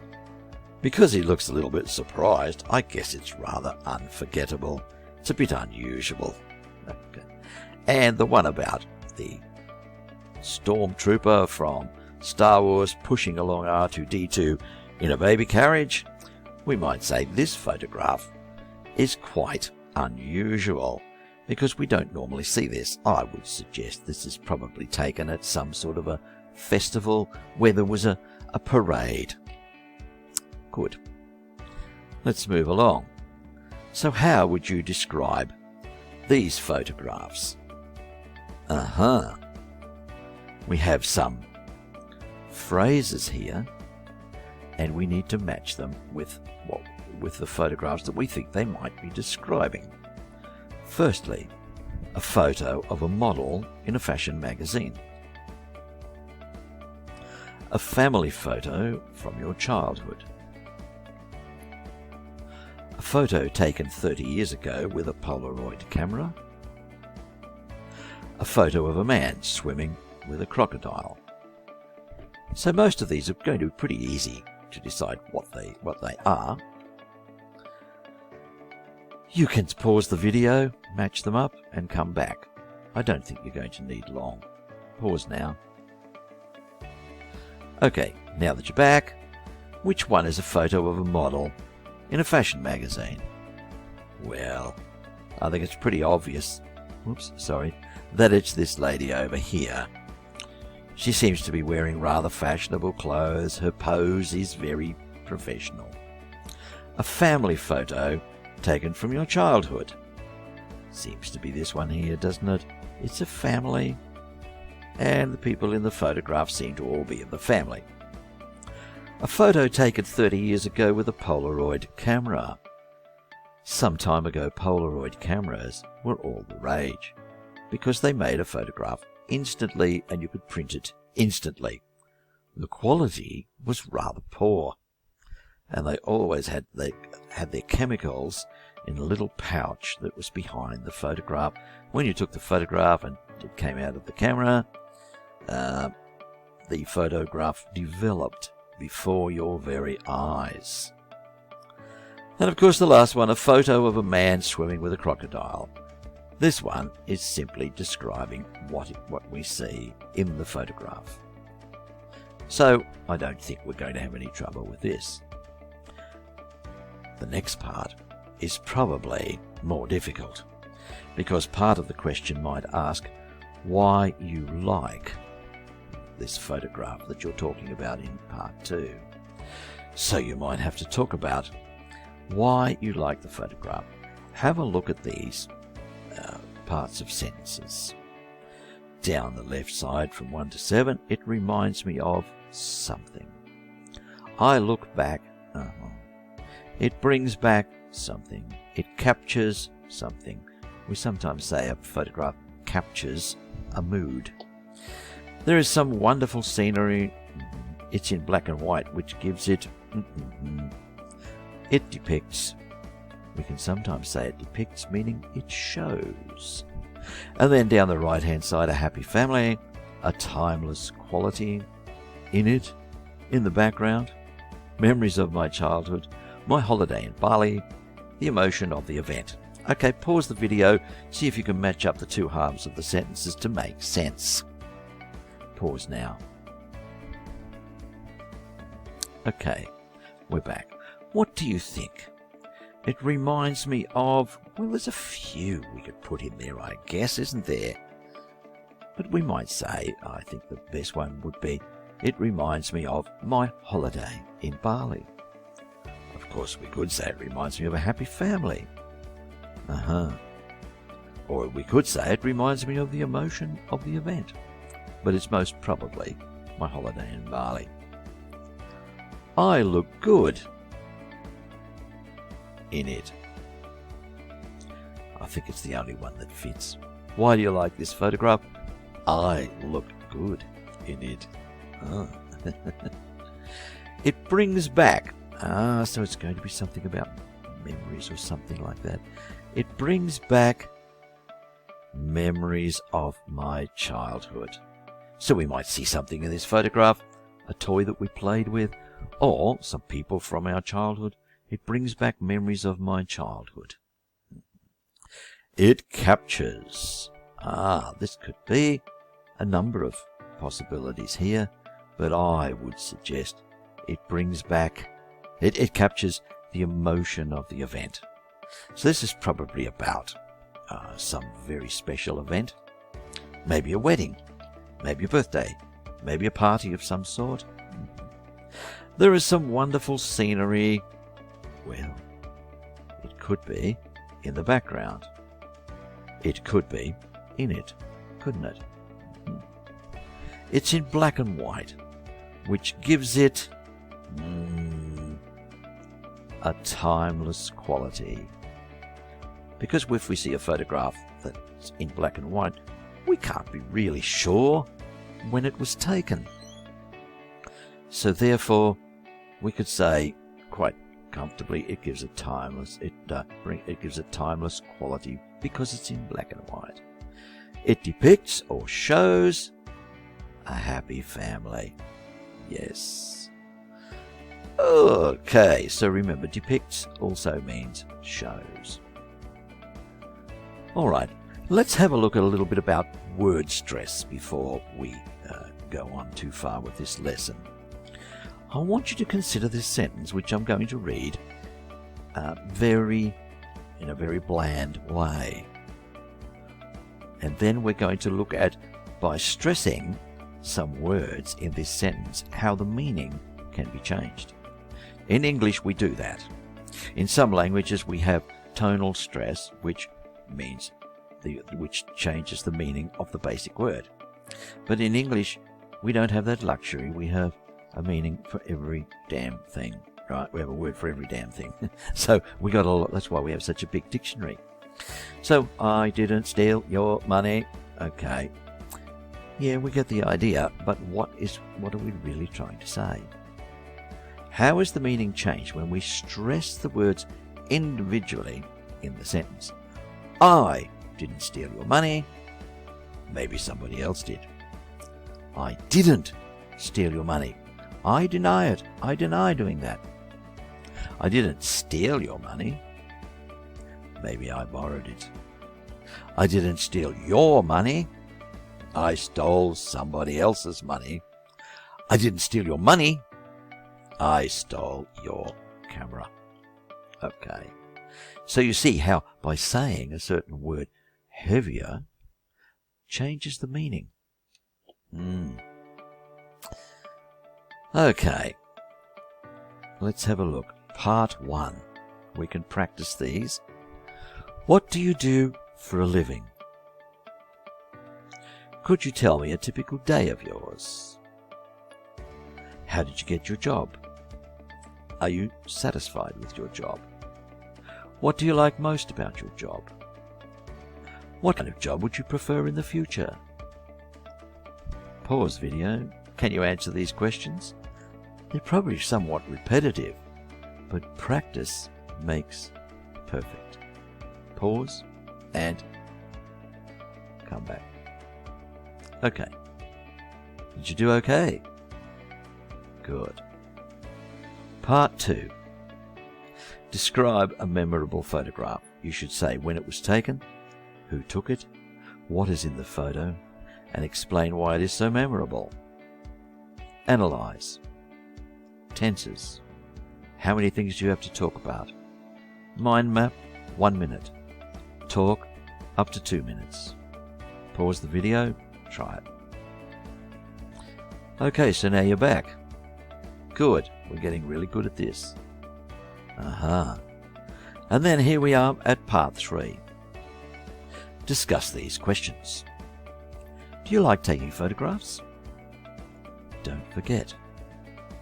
Extend your answer. Why?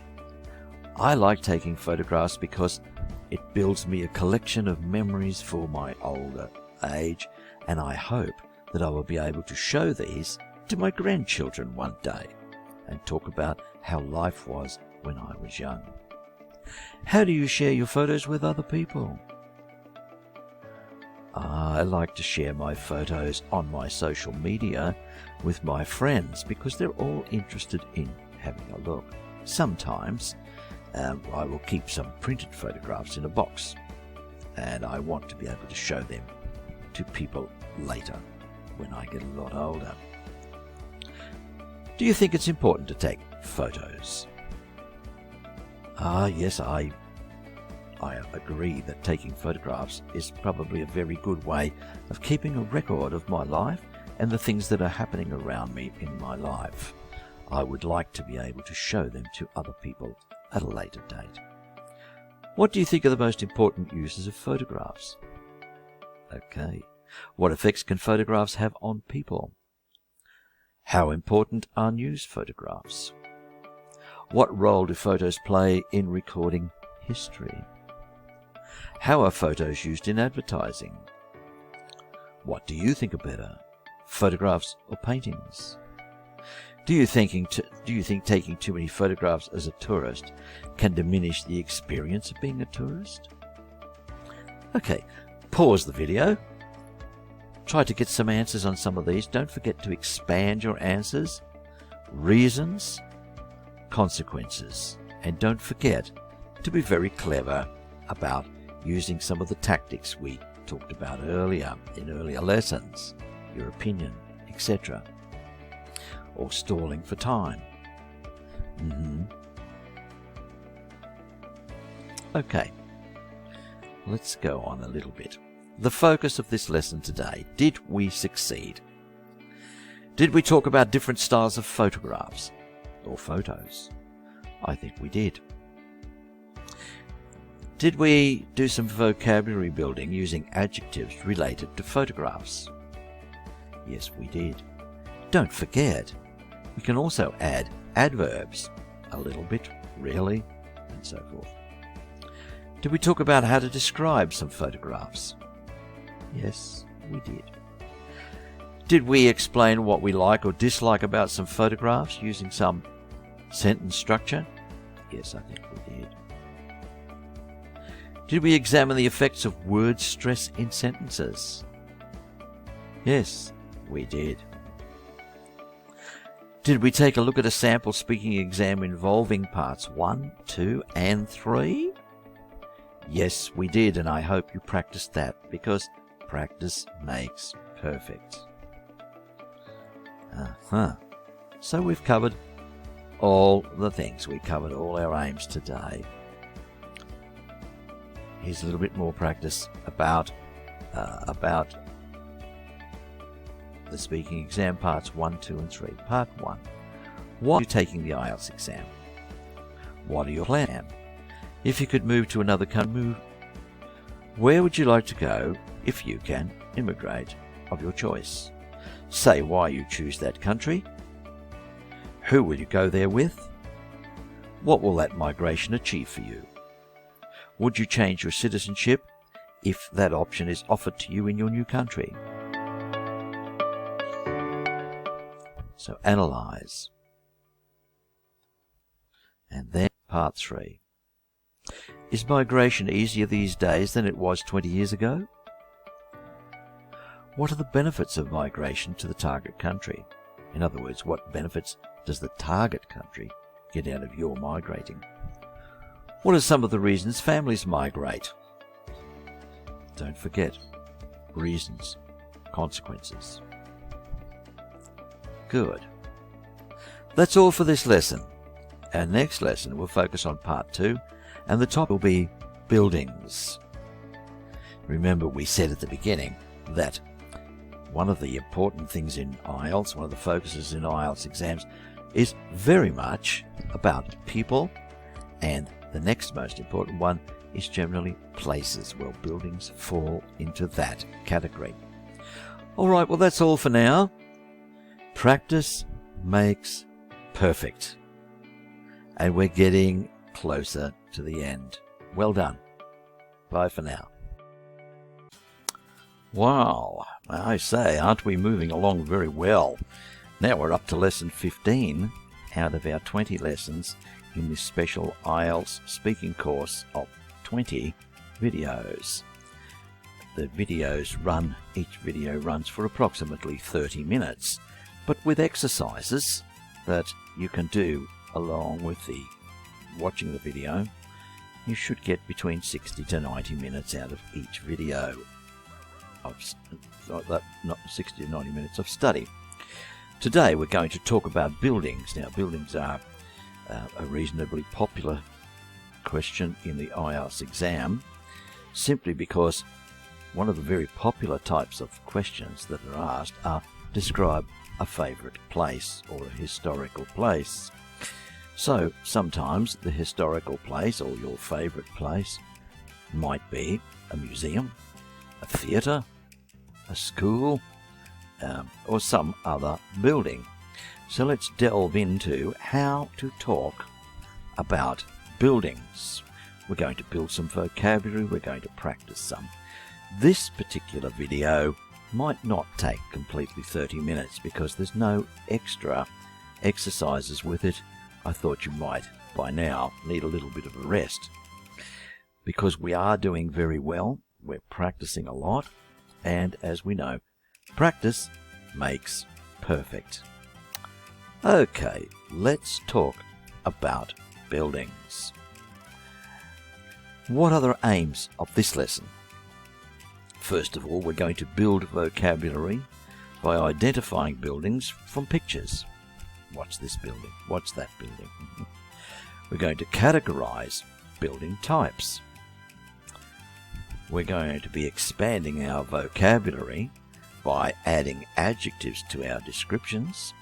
And don't forget, we can also add qualifying adverbs to our adjectives. It's a little bit good. Not quite, but you know what I mean. It's rather impressive. So, rather being the adverb, impressive being the adjective. We're going to identify some world-famous buildings that we should probably all be aware of anyway, and some sentence structures by matching some sentence parts. Of course, we will get to practice part 2 speaking.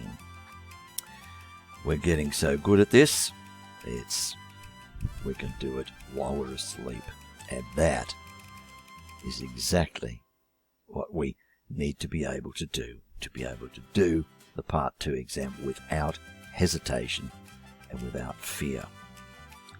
Okay, so let's have a look at some of these buildings. Look at all the types of buildings we can see here. What can you see? Let's go from left to right and down like that. I guess that one there. What sort is that? What would you call that? A hint. It's so tall that it scrapes the sky. So we would call that a skyscraper, right? I. What about this one? That's, well, it's a castle, isn't it? That's where the queen or the fairy princess lives. Yes, in a castle. All right. Have a look around those things there and see what you think, how you would describe some of these buildings. And then, let's see about talking about the words that go with these. Which one do you think is a brewery, a museum, a power plant, a town hall, an apartment block, a library, a parliament building, a skyscraper? We've already talked about that one, so I know you'll get that one right. A warehouse, an opera house, a factory, a palace, a shopping centre mall, a villa, and an embassy. All right, why don't you stop the video here and see if you can match these places up with their names. Before we do that, let's help you just a little. A brewery is a place where alcoholic drinks are manufactured. A museum is a place where we can see old things and historical things of interest. A power plant, a place where electricity is generated. A town hall is where local government, city government, makes their decisions. An apartment block is a whole lot of apartments put together. A library is a place where we can find a lot of books. A parliament building is the place where the government discusses business matters of the government. A skyscraper we talked about. A warehouse is a place where manufactured goods are kept before they are sent to the shops. An opera house is where famous people sing. A factory, that's a place where things are made. A palace, yeah, we talked about. A shopping centre, mall, that's a place where people go shopping. A villa is a beautiful house to live in. And an embassy is a place where the government of another country resides in our own country. Okay, stop the video and see if you can match them up. Okay, so now you're back. What did you think? A brewery. Yes, we can see that there's some beer kegs there, so that's probably a brewery. A museum. Yes, where the dinosaur skeleton is. That would be a museum, a place where old things are kept so we can look at them. A power plant, a place where electricity is made. Yes, there it is. A town hall. That's probably a place where local government makes decisions. An apartment block. Over there, look at that, a whole lot of apartments. Hey, that's a pretty good looking one, isn't it? A library where books are kept. Well, that one's pretty easy. A parliament building where government business is discussed. Yep, that's it. A skyscraper. Yes, a very tall building that seems to be scraping the clouds. A warehouse where goods are kept before distribution. Yes, that sure looks like it. An opera house. Well, that's a very famous one in Sydney, Australia. A factory. Well, that sure looks like a factory, doesn't it? I'm sure something's made in there of interest. A palace. This is where the queen or the princess and the prince live. A shopping centre or a mall. Down there in the left-hand corner, where people go shopping. A villa. Well, we don't have a picture of a villa here, but a villa is a very, very nice house. Oh, yes, there is. There's a villa. Would you like to live in a villa like that? It looks beautiful, doesn't it? And an embassy is a place where the government of another country has a building in your country. An embassy.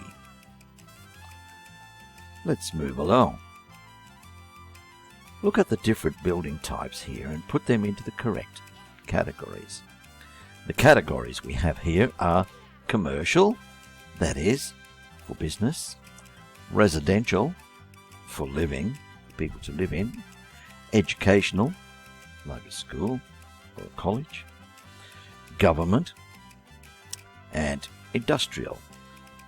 Excuse me while I enjoy a sip of my coffee. That gives me the energy to continue. So, what do you think about these? These words here, we now know them. We now know what these words mean, what style of buildings we're going to talk about. You can pause the video here and decide where you would like to put these different words, in what category. Pause the video now and come back to me. Okay, so you're back. What about a brewery? Would you say that a brewery was commercial, residential, educational, government, or industrial? I would say it's industrial, because a brewery is like a factory where beer or wine and spirits is made, bottled, and sent out. A museum. What would you think about a museum? I would suggest that a museum is probably educational. Not just for schools, but anybody who wants to go to the museum can get themselves a bit of an education on things from the past. A power plant. Would that be commercial? Government? What do you think? I think a power plant is probably industrial, because they're making the electricity so they can sell it to people, right? A town hall. Well, a town hall would definitely be government, wouldn't it? It's where the local government, the government of a city or the People's Committee, meet. The town hall. An apartment block. An apartment block will be residential. Residential means a place where people live. A library. There's probably a couple of places that could go. Would probably be educational. It could be government too. A parliament building. Well, this is where our politicians argue with each other, right? So that's definitely government. Skyscraper could be a few different things, couldn't it? But we probably would say a skyscraper is probably going to have offices in it. It could also be residential. There's no reason why it couldn't be educational and have schools or colleges in it. A warehouse. Well, that's definitely going to be commercial, because that's a place where we keep things until we want to send them out to the shops. An opera house. Probably educational would be the best description. A factory is an industrial building. A palace is definitely residential because somebody lives there. It could also be the seat of government in some cases. A shopping centre mall is definitely commercial. A villa, well, we're going to live in that thing, aren't we? So it's going to be residential. An embassy. It's going to be primarily about government business between one government and another, but it is also going to be residential for the people who have come from a foreign country to work there. They're probably living in there. Good. Good job. Now, we will now take a look at describing buildings. What sort of adjectives we can use to describe buildings. Now, you're going to have to put some of these words in your dictionary, look at them up in a dictionary, and put them into your ever-building vocabulary book. You don't need them all. Right. So what do they mean? I'll give you some time now. We'll stop this video, we'll pause the video, and go and have a look in a dictionary as to what these words mean. Pause the video, dictionary out, see you soon. Right. First word, abandoned. It means people used to live there, but they don't anymore. So there's nobody living there, or there's no business going on there anymore. Eye-catching means attractive, good-looking. Neoclassical, in the same style as from the Roman or Greek era. Ancient, very old. Modern, well, we know that means up to date, along with today's trends. Run down, it needs repairs. Classical, in the Roman or Greek style with columns or posts out the front.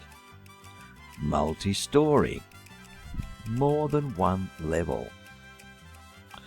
Tall, very high.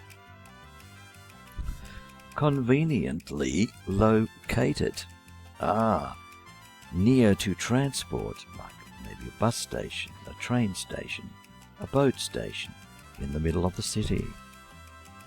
Neglected, nobody takes care of it anymore. It's neglected.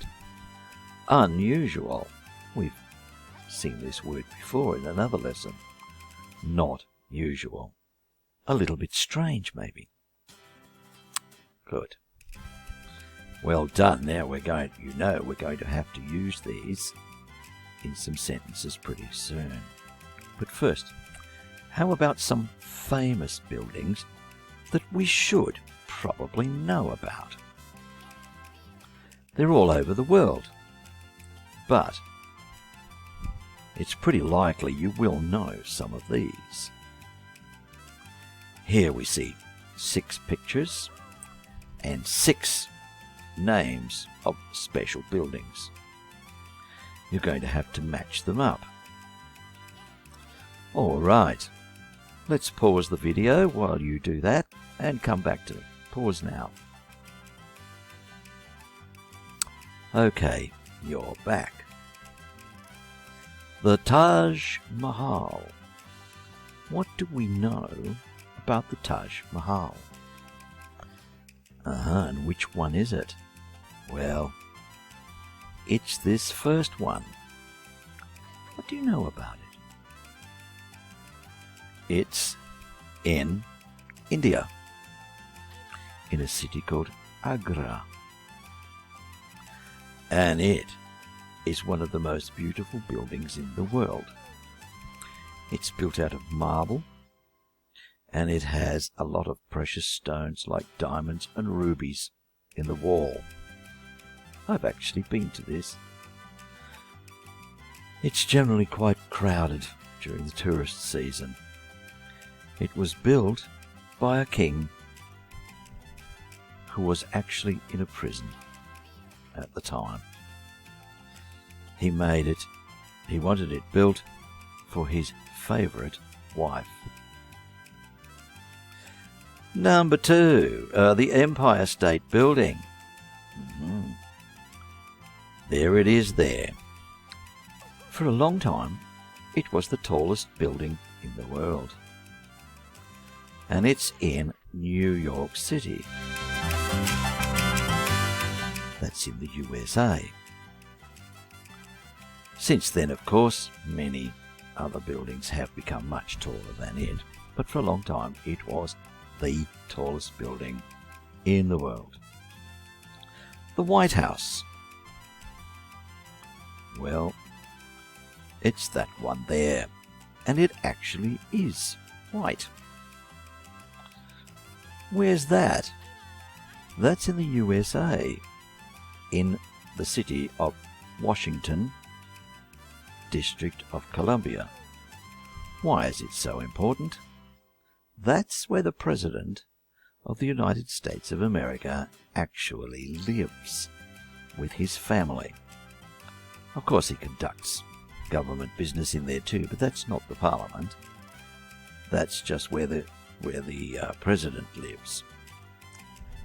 The Sydney Opera House. Whoops, oh sorry, my mistake. The Parthenon. There it is, the Parthenon. That's a classic Greek building. Of course, it's made in the style of ancient Greece, and this is in an area of the capital of Greece called the Acropolis. It's a beautiful building, but it's in some disrepair, and there is an ongoing attempt to try to restore it, but it's very, very expensive to do. The Sydney Opera House, number 6. This is in a big city in Australia where I live, in Sydney. And there we can go to see concerts and various things. The last one, Chernobyl Power Plant. There it is. It's not quite famous, it's what we call infamous, not famous, for the reason that there was a terrible nuclear accident there some years ago, and the leaking poison that came out of this Chernobyl power plant caused incredible difficulties and problems, polluted the air, the ground, the water, a lot of things. So those are some of the famous buildings around the world. Of course, there are many, many more. We've just chosen enough to give us something to talk about. So, I want you to think now, after you've heard what I said, and now that you have some really good vocabulary in your vocabulary book, I want you to think about describing these buildings using some of the adjectives from this exercise. Don't worry if you haven't actually seen these buildings. Just pick the ones that you probably know something about. And don't forget to use adverbs to qualify some of your adjectives. We'll pause the video now and come back to me in a moment. Pause now. Okay, how were your descriptions? How many were you able to describe? Did you use good adjectives like we used before? And did you use some qualifying adverbs to strengthen your adjectives? If you did, and the question was about describe a building that you know, you would score pretty well. But let's move along. Here are some phrases for describing a building. We have to match the two parts. So, let's have a look at are there any difficult words here. Venue means a place. We talk about a venue, a rock and roll venue, a place where rock and roll bands play. Generate, to make. Located, where is it? Renovated, again, renewed, made new again. A symbol, a sign, and to represent something, to show it. Over here, New York City, concerts and artistic performances. Right. In recent years, lately, nuclear power. Nuclear is a type of electricity. Place of worship. That's a church, a temple, a pagoda, a mosque. The classical period in the country's history, a time when things were built in the same style as the ancient Romans or Greeks. The country's heritage. Heritage. What we know about our history of our country. Okay. We can pause the video, see what you can match up, and come back in a moment. Pause now. Okay, you're back. How could we match it up? What do you think? That's an important venue for concerts and artistic performances. It just works so fine, doesn't it? It was used to generate nuclear power. Of course, that would probably be talking about Chernobyl. It was used as a place of worship, a place for people to go to talk to their gods. It's located in, well, this will be a place, won't it? Oh, missed that one. It has been renovated in recent years. It's located in, well, of course, it's going to be a place, New York City. It's a symbol of the classical period in the country's history. Or maybe it represents the country's heritage. Yes, it's the only one that's left. So these are the sorts of phrases we can use to describe buildings. Well done. Can you think of any buildings that maybe are in your hometown that could be described with the sentences like this? I'm sure you can. Okay, so let's do some IELTS speaking for part 2. You know what to do now. Okay, here's the question. Oh, look at that. We don't want that. Thank you. Here is the question. Describe an important building in your hometown or city. You should say where it is, what it looks like, what it is used for, and explain why you think it's important. Okay, we know what to do. Analyze. Tenses. How many things do we need to talk about? Prepare mind map for 1 minute. Talk for up to 2 minutes and cover everything. Opening statement, closing statement. Okay, pause the video. Okay, we're back. Did you do all the things that you needed to? You're getting very good at this. If you did, you will do well. Don't worry that you have to practice the same sort of procedure over and over again. Practice makes perfect. Describe a building or construction, it's another word for building, that you have seen and impressed you. You should say where it was, what it looks like, when you saw it, and explain why it impressed you. You know what to do. Pause the video and come back. Pause. Come back. Did you analyze? Did you plan for 1 minute? Did you talk for up to 2 minutes and cover everything? Good. Good job. Part 3. Let's have a little discussion. Discuss these questions. What can we learn from old buildings? Don't forget.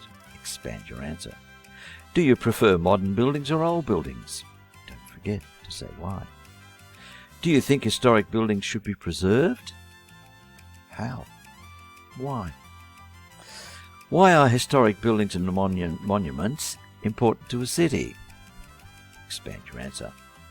Have people's attitudes towards old buildings changed in recent years? Pause the video. How many can you answer with complex sentences?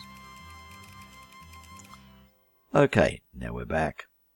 If you expanded your answers, you're on the way to a very good IELTS score. So the aims of this lesson, how did we do? Did we hit our aims? One of our aims was to build vocabulary by identifying buildings from pictures. Did we do that? Yes, we talked about the princess's palace and etc. Did we categorize building types? What sort of buildings they were? Yes, we did. Did we expand our vocabulary by adding adjectives to our descriptions? Run down. Abandoned. Did we identify some world-famous buildings? Like Sydney Opera House, Taj Mahal, Empire State Building? Did we do some sentence structures by matching some sentence parts? Yes, we did. Very well done. So that's the end of lesson 15. I did say that I didn't think this lesson would take up to 30 minutes. I was wrong. It did. It took 30 minutes. On our next lesson, we're going to focus on travel, another popular IELTS question style, and we're going to focus very much on parts 2 and part 3. So thanks for watching this.